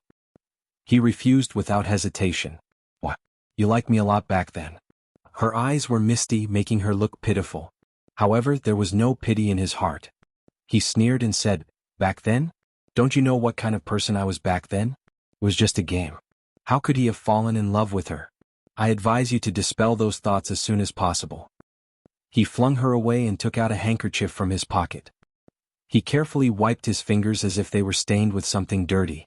Suzuki Chisakura clenched her fists. Don't tell me you don't care about your son anymore? Bailey Yun opened the car door and stepped out. He turned back to look at her. In the darkness, his expression couldn't be seen clearly. I'll give you a sum of alimony. How much do you want? Just tell me. Suzuki Chisakura jumped out of the car agitatedly. No, I don't want money. I just want our family of 3 to be reunited. He tidied his clothes slowly and said indifferently, You're thinking too much. Think of a sum and let me know within 3 days. He didn't look at her anymore and turned to leave. She called his name a few times but he ignored her. She angrily returned to the car and slammed the door. Bailey Yun looked calm on the surface, but his mind was in a mess. He actually had a 5-year-old son. He couldn't believe it. No, he had to calm down. He had no impression of this woman. Even if they had lived together before, it didn't mean that what she said was true. When she contacted him again he had to get her to show him evidence. Even if he comforted himself like this, Bailey Yun was still annoyed. He took a bottle of wine and a wine glass from the wine rack and screwed it up in his bedroom. On the other side, Xiaodong was also annoyed and uneasy. She wrung her fingers and sat at the head of the bed, waiting for Bailey Han to come out of the bathroom. Bailey Han was wearing a bathrobe. He wiped his hair with a towel and sat at the head of the bed. Honey, why aren't you asleep yet? She bit her lip. Hubby, I have something to tell you. He looked into her eyes. Speak. I'm listening. She opened her mouth but couldn't say the words. In the end, she pulled his sleeve with a sad face. Hubby, if I'm hiding something from you and it's very important, will you be angry with me? Bailey Han put the towel aside and stroked her hair. He said softly, if you don't want to say it, then don't. Tell me when you've thought it through. She shook her head. She was so anxious that she was about to cry. No, if I don't say it now, I'm afraid it'll be too late. What if that woman named Suzuki Chisakura suddenly came to the house and made a scene, saying that Xiao Bao was her child? What should she do? Bailey Han reached out and hugged her. He comforted her. I won't be angry. Tell me what happened. You can't be angry. Okay, I won't be angry. Xia Dong closed her eyes and told him everything in one go. When Grandma took Xiaoyi away from my arms, I was very sad and kept thinking about him. In the end, Brother Shin came up with an idea. We went to the orphanage to adopt a child about the same age as Xiaoyi. This way I could ease my longing for Xiaoyi. That child was Xiao Bao. Now Xiao Bao's biological mother came looking for Xiao Bao. She wants Xiao Bao back. That's what happened. Hubby, you promised me that you wouldn't be angry? She grabbed onto his bathrobe pitifully, not daring to open her eyes to look at him. But she could feel that Bailey Han's entire body had stiffened. He held her hand very tightly. He kept silent. After about 10 seconds, his body started to tremble slightly. At this moment, she realized that the man who had withstood the storm for her actually had a weak side. Her heart ached for him. She hugged him tightly and kept saying, I'm sorry, hubby. I should have told you earlier. I've always treated Xiao Bao as my biological son, so I didn't realize it. I should have told you. I'm sorry, I'm really sorry. He kept silent and only hugged her tightly. Xia Dong was very scared. She opened her eyes and looked up at him. She saw an extremely gloomy face. His thin lips were tightly pursed and his deep eyes were staring straight ahead as if he had lost his soul. She burst into tears. Hubby, don't scare me. If you're angry, just hit me or scold me. Don't ignore me, Bailey Han finally spoke. His voice was dry and a little cold. You should have told me earlier. I'm sorry, hubby. Xia Dong hugged him tightly. She was afraid that he would get angry and push her away and ignore her. Bailey Han felt as if there was a huge rock pressing down on his heart. It was extremely uncomfortable. However, when he lowered his head and saw that the little woman in his arms had tears all over her face and her eyes were filled with fear, a part of his heart softened. He sighed softly and stroked her hair. His voice also became gentler. Don't cry. Hubby, her careful gaze made his heart soften even more.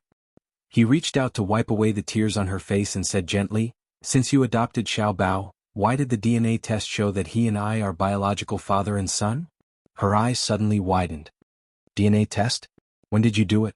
How did this happen? Bailey Han's eyes moved. He quickly understood that Xiao Bao had done the DNA test without her knowing. He explained, Not long after you returned to China, Xiao Bao did a DNA test. According to him, he picked up a few strands of hair from my office. God, that guy Xiao Bao already knew that Bailey Han wasn't his father. No, that wasn't the main point. The main point was that Bailey Han wasn't his biological father. But why did the DNA test show that they were father and son? She looked at Bailey Han suspiciously and said whimsically, Hubby, don't tell me you had a relationship with a Japanese woman and she gave birth to Xiao Bao and I coincidentally adopted Xiao Bao? His handsome face darkened and he gritted his teeth. Idiot, you're my only woman. Oh hee, I'm just saying, Bailey Han knocked on her forehead. Suddenly, his eyes narrowed and he said in a low voice, Xiao Bao only picked up a strand of hair from my office. Who said that it was definitely my hair? Are you saying that someone else's hair could have fallen in your office and been picked up by Xiao Bao? Bailey Han nodded. Other than that, I can't think of any other reason. Xia Dong frowned. What do we do now? Xiao Bao's biological mother, Suzuki Qian Sakura, said that she would take Xiao Bao away after the spring festival. How did she contact you? Tell me in detail. Xia Dong explained the process of Suzuki Qian Sakura contacting her in detail. Finally, she said, Actually, I suspect that the car that followed us today was Suzuki Qian Sakura's car. I'm not ruling out this possibility. Don't worry.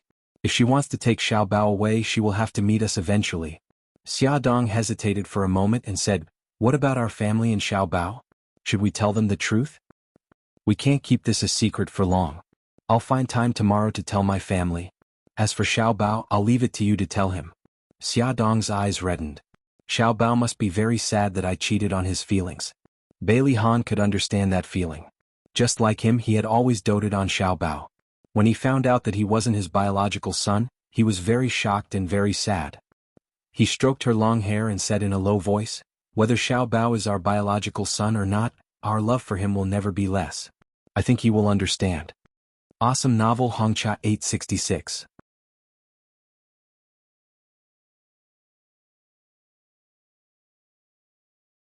Chapter 320.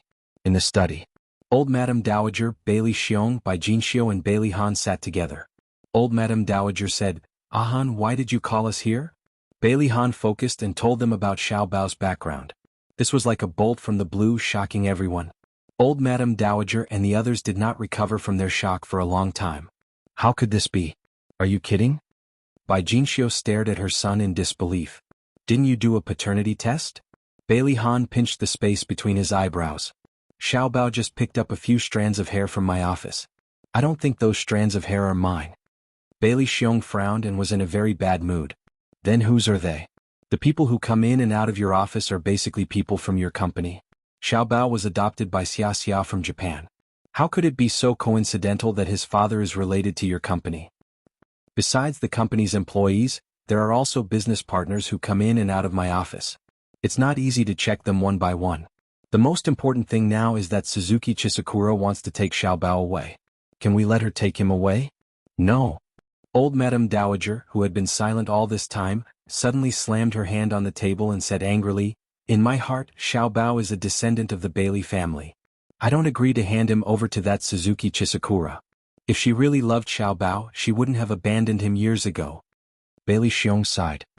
"Mom, even if that's the case, Xiao Bao is still Suzuki Chisakura's biological son. We have no reason to stop them from reuniting. If Xiao Bao is willing to be with Suzuki Chisakura, we can't stop them. Why don't we ask for Xiao Bao's opinion first? If Xiao Bao doesn't want to leave, then we'll talk to Suzuki Chisakura and see if we can persuade her to give up custody of Xiao Bao." Bai Jinxiu was very sad.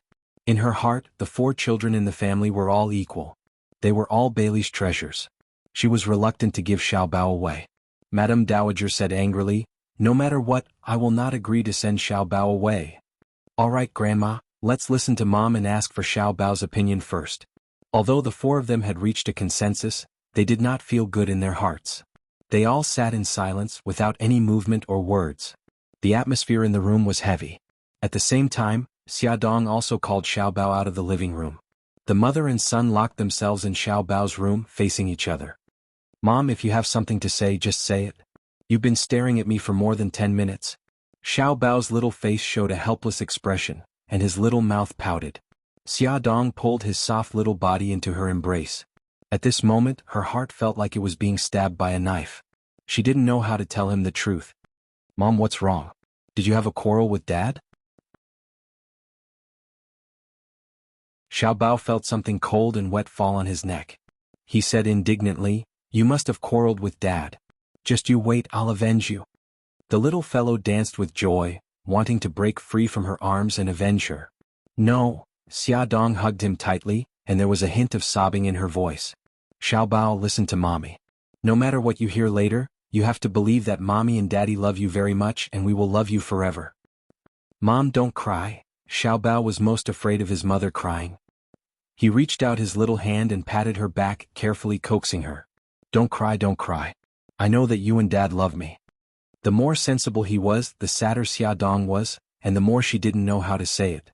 "Mom, what's wrong with you?" Xiao Bao's pink little face scrunched up. Xia Dong took a deep breath and tried to calm herself down. She held his weak shoulders and looked into his eyes seriously. "Xiao Bao, listen to me." You, she stuttered for a long time but couldn't finish her sentence. Xiao Bao was anxious. "What's wrong with me?" You are a child I adopted from an orphanage in Japan. Your biological mother is called Suzuki Chisakura. She contacted me a few days ago and said that she would take you away after the spring festival." Xia Dong finished speaking in one breath. Her hands were tightly gripping Xiao Bao's shoulders, as if she was afraid that he wouldn't be able to accept the truth and would suddenly run away. Xiao Bao was stunned. Then he laughed out loud. "Mom, are you kidding me?" "I'm not kidding you, Xiao Bao. Everything mommy said is true. Xia Dong held his face. Listen to me, Xiao Bao. No matter what, your daddy and I will always love you. No, I don't believe you. You must be kidding me. I did a paternity test. Daddy and I are father and son. Technology can't lie. Xiao Bao said emotionally. The hair you picked up doesn't belong to daddy. Xiao Bao, everything I said is true. Xia Dong's eyes were filled with tears. I'm not listening. I'm not listening. Xiao Bao covered his ears and shook his head vigorously. Xiao Bao. Xia Dong hugged him. Listen to me. Mommy loves you. Daddy loves you too. Xiao Bao interrupted her angrily and pushed her chest hard. I'm not listening. I'm not listening. Go away. I don't want to see you. Xia Dong stroked his back and said gently, Baby, don't be agitated. Calm down first. Get out. I don't want to see you. Xiao Bao's eyes were filled with tears. He bit his lips stubbornly. I'll go out first. I'll always be your mommy. Xia Dong lowered her head and kissed his forehead. The tears in her eyes fell on his face. She quickly turned around and left with her mouth covered. There was the sound of the door closing. The tears in Xiao Bao's eyes rolled down. He slid from the sofa to the floor. He punched the thick carpet with both hands and wailed loudly. It was dinner time. The butler knocked on the door of each room and invited everyone downstairs to eat. Everyone who knew about Xiao Bao's background had no appetite. Old Madam said that she was not feeling well and did not want to go downstairs. She asked the kitchen to make a bowl of millet porridge and send it upstairs. Although Bai Jinxiu and Bailey Xiong were sitting at the dining table, they were also depressed. Bailey Yun and Bailey Jing were meeting with friends and were not at home. The butler knocked on Xiao Bao's door for a long time, but no one answered. He felt that something was wrong. He took the spare key from downstairs and opened the door. There was no one in the room. He quickly informed Bailey Han and the others. Bailey Han and Xia Dong hurried upstairs. They looked around the room and found that the small Pikachu backpack that Xiao Bao often carried on his back was gone. His small laptop and small mobile phone were also gone. Xia Dong's mind went blank and her face turned pale. Did Xiao Bao run away from home? Bailey Han held her hand. Honey, don't worry. Try calling his mobile phone. Okay. Xia Dong quickly picked up the landline and dialed Xiao Bao's mobile phone number. Bailey Han informed the butler and called all the servants to the living room. He asked them if they had seen Xiao Bao. Everyone shook their heads. Bailey Han's face was terribly dark. He asked the security guard again. The security guard said that he had seen young Master Bao riding an electric bike. He also asked him at that time. Young Master Bao said that his friends were waiting for him outside the manor. He went out to meet his friends and would be back soon. The security guard did not suspect him, so he let him go. Bailey Han was furious and dismissed the security guard on the spot. He ordered someone to check the surveillance video outside the villa and found that Xiao Bao went out at 2 o'clock in the afternoon. At that time, the family was taking a lunch break, and the servants were not in the front hall. No wonder he was not discovered when he ran away from home. Honey, his mobile phone is off. No one is answering. What should we do? Xia Dong was so anxious that she almost lost the ability to think. Bailey Han's lips tightened. Don't worry, honey. You can ask Mika Kito. Yes, Xiao Bao and Brother Shin are very close. Maybe he went to look for Brother Shin. Xia Dong's fingers were trembling when she dialed the number. After 2 rings, the call was connected. The first thing she said was, Brother Shin, did Xiao Bao look for you? Mika Kito said in a low voice, No. What's wrong? Xia Dong was so anxious that she was about to cry. Xiao Bao found out about his identity. He ran away from home. I don't know where he went. If he contacts you, you must keep him calm. I'm afraid that he will do something stupid. Mika Kito's voice changed and sounded a little anxious. I know. I'm still in Rome. I'll immediately mobilize the brothers in a city to find Xiao Bao's whereabouts. When Xia Dong called Mika Kito, Bailey Han also notified the Dragon Gang and ordered them to immediately search the city for Xiao Bao's whereabouts. All the forces that could be mobilized were mobilized. All that was left was to wait. Xia Dong was worried and guilty. She cried until her voice was hoarse. It's all my fault. If I had been by his side, he wouldn't have had the chance to escape. Bailey Han put his arm around her shoulder and comforted her in a low voice. Honey, don't blame yourself. Xiao Bao is so smart. He will be fine. He just couldn't think straight. When he thinks it through, he will definitely contact us. What if he doesn't contact us? Although he's smart, he's still so young. What if he meets bad people? Honey, we love Xiaobao and Xiaobao loves us very much. He was just being impulsive. When he calms down, he will know that we are very worried about him. He will definitely contact us. Don't scare yourself. Be good. Xiao Yi and Xiao Guai also found out that Xiaobao had run away from home. Both of them found it unbelievable. They wanted to ask why Xiaobao had run away from home, but when they saw how sad and anxious the adults were, they held themselves back. Bai Jinxiu coaxed the two little guys back to their room. In the room, Xiao Yi pursed her lips. Her expression was very serious. Xiao Guai's delicate brows were knitted together. She carefully tugged at Xiao Yi's sleeve and asked worriedly, "Brother Yi, does brother not want us anymore? Will he meet bad people?" Xiao Yi sighed maturely and stroked Xiao Guai's hair. "I don't know either. What happened? Why did Xiaobao run away from home? Although he is naughty, he doesn't seem like someone who would do such a thing." Awesome Novel Songshu 566.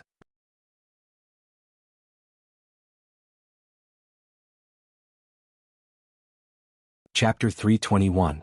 That night, Bailey Jing and Bailey Yun returned home one after the other. When they heard that Xiaobao had run away from home, they were very surprised. Their families were not in the mood to explain too much to them, so they still did not know much about Xiaobao's background. At around 8 o'clock, the Dragon Gang suddenly called. They checked the exit records and found that Xiaobao had bought a plane ticket to Rome. Bailey Han thought carefully. When Xiaobao and Xiao Yi went to Rome last time, the tourist visas they applied for had not expired yet. This kid must have taken the visas and ran to Rome. He hurriedly made a call and told Beitang Shin about this matter. He asked him to contact Xiaobao no matter what and stabilize Xiaobao. After knowing Xiaobao's specific whereabouts, everyone's anxious hearts finally relaxed a little. The old madam had suffered a lot today and was not in good spirits. The servants helped her back to her room to rest. Everyone else also left. Bailey Han came out of the bathroom and saw Xia Dong leaning against the headboard in a daze. He lifted the blanket and leaned against her side. He reached out and pulled her into his arms. "Honey, don't worry. Mika Kito and Godfather already know that Xiaobao went to Rome. They will take good care of him." Xia Dong leaned against his chest and whispered, "Xiaobao must be very sad. Xiaobao must be very sad to suddenly find out that he was a child abandoned by his parents. It must be very difficult for him to accept, so he chose to escape." Bailey Han hugged her tightly and kissed her hair. "Xiaobao is very strong. He will definitely pull through." She hugged his waist tightly. "Hubby, did I do something wrong? If I had told him earlier, maybe he wouldn't be so sad." "Earlier? When do you mean?" "When we just returned to the country and before we met you. Now that we've finally reunited as a family, and he has a mommy and a daddy, we're suddenly telling him that we're not his biological parents." "Silly girl, don't blame yourself. This is not your fault. Whether you told him earlier or later, he would have been hurt the same." He hugged her tightly. His voice was low and his eyes were gloomy. "It's not your fault. It's those irresponsible people who abandoned their children. If they did not want to raise the child, why did they have to suffer after giving birth? When the child found happiness, these irresponsible parents jumped out to disturb the child's peaceful life. How despicable." Although they had not met, Bailey Han's heart was already filled with dissatisfaction and anger towards Suzuki's. Speak of the devil.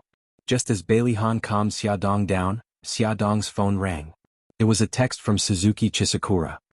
"Let's meet at the Sunshine Cafe tomorrow at 10 a.m. Bailey Han stroked Xia Dong's hair. "Do you need me to accompany you?" Xia Dong shook her head. "I want to meet her alone." "Okay, call me immediately if anything happens. I'll ask Ahu to follow you just in case." He was worried about that mysterious woman. Xia Dong smiled. "You're exaggerating. Ask Ahu to follow you. Otherwise I'll be worried." He looked serious and did not seem to be joking at all. She could only nod in agreement. Xia Dong woke up at 6 in the morning. She calculated the time and realized that Xiaobao's plane should have arrived in Rome. She reached out for the phone on the bedside table and waited for Mika Kito's call. Suddenly, a large hand reached in front of her and pulled the blanket up to cover her. She turned around and saw Bailey Han's smiling eyes. She nuzzled in his arms. "Hubby, you're awake too." He let out a low and hugged her tightly. After more than 10 minutes, Mika Kito finally called. Xia, don't worry. Xiaobao is fine. He's with me now." "Okay, brother Shin. I'll leave Xiaobao to you." "Do you want to talk to him?" Xia Dong bit her lip. "I don't think so. He probably doesn't want to talk to us yet. Tell him that we all love him very much and we'll wait for him to come home." "Okay." After ending the call, Xia Dong let out a long sigh. It's still early. Sleep a little longer. Bailey Han pulled her into his arms and rubbed his chin against her hair. During breakfast, Bailey Han told his family about Xiao Bao's current situation. Everyone was relieved. At the Sunshine Cafe, the weather was very good today. The sun shone through the window and sprinkled on Xia Dong, who was sitting by the window. She looked calm as she gently stirred the coffee in her hand and waited for the person she was supposed to meet. Ahu was sitting at the table behind her with a newspaper in his hand. He seemed to be reading it seriously, but in reality, all his attention was on Xia Dong. The crisp sound of high heels could be heard. Xia Dong looked up and saw a woman in a red trench coat walking over leisurely. Her wavy hair was draped over her shoulders and she wore a pair of sunglasses. Her legs were long and slender and she wore a pair of high-heeled shoes. Xia Dong had a feeling that this was Suzuki Sensakura. Sure enough, the woman walked over to Xia Dong and calmly sat across from her. She took off her sunglasses and revealed her beautiful face. She extended her right hand and smiled. Hello, I'm Suzuki Sensakura. Xia Dong glanced at her right hand. Her beautiful nails were dyed red. She politely shook her hand. Hello. Mrs. Bailey, I'll get straight to the point. I want my son back. Suzuki Chisakura raised her beautiful eyes slightly and said with a faint smile, Mrs. Bailey, I'll get to the point. Xia Dong said calmly, Miss Suzuki, I adopted Xiao Bao according to legal procedures. He and I are already adoptive. Your relationship with Xiao Bao no longer exists in the eyes of the law. I can completely ignore your unreasonable request. These days, Xia Dong had flipped through many relevant legal books and had even consulted lawyers. Suzuki Sensakura's expression changed slightly. Her smile was a little stiff. Are you saying that you're not willing to return Xiao Bao to me? Xia Dong took a sip of coffee. If you're really doing this for Xiao Bao's sake, you shouldn't have made such a request. Xiao Bao is living very happily in our home. I think that he's not willing to go back with you. You're not Xiao Bao. How do you know what he's thinking? I'm his biological mother. Blood is thicker than water. I believe that he'll definitely choose to be with me. Xia Dong's lips curved into a cold smile. Blood is thicker than water. If that's the case, why did you abandon him back then? Do you know how much damage this will cause to him? Suzuki Sensakura's fingers tightened around the coffee cup. Her knuckles turned white. You don't understand what kind of discrimination a single mother will face. My parents even cut ties with me. At that time, I had no choice but to send him to the orphanage. Xia Dong's eyes moved slightly.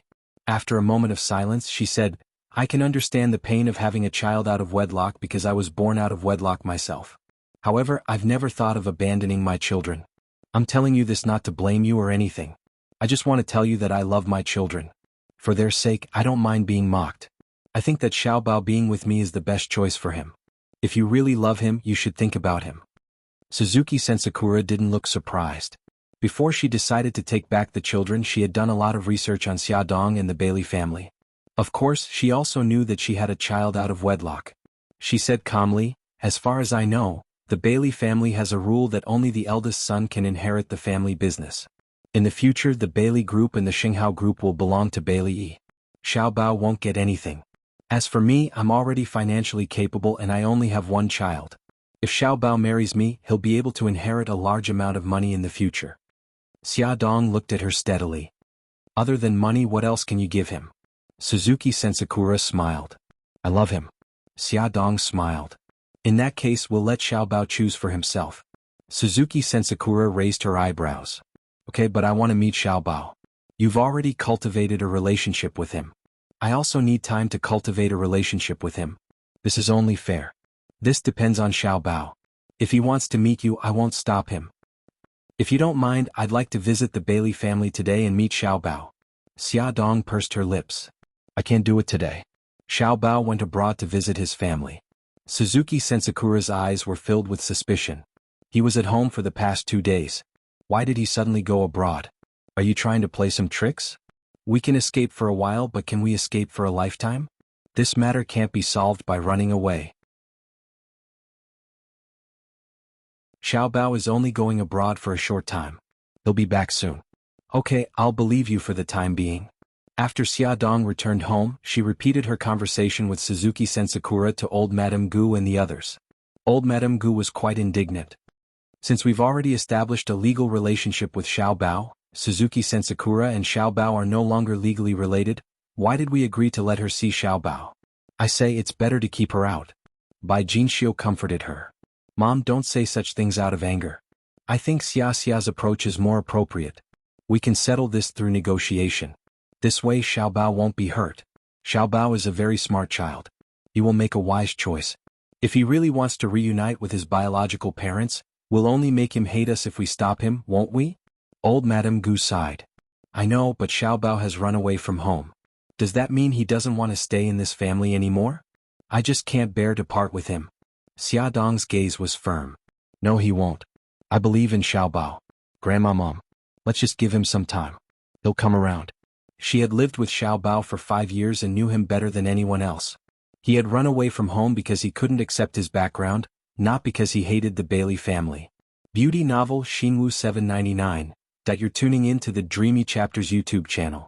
We're so grateful for your support, and don't forget to subscribe to join us on this incredible journey through captivating stories.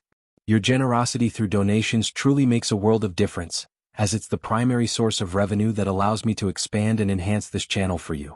Thank you from the bottom of my heart for being a part of this adventure.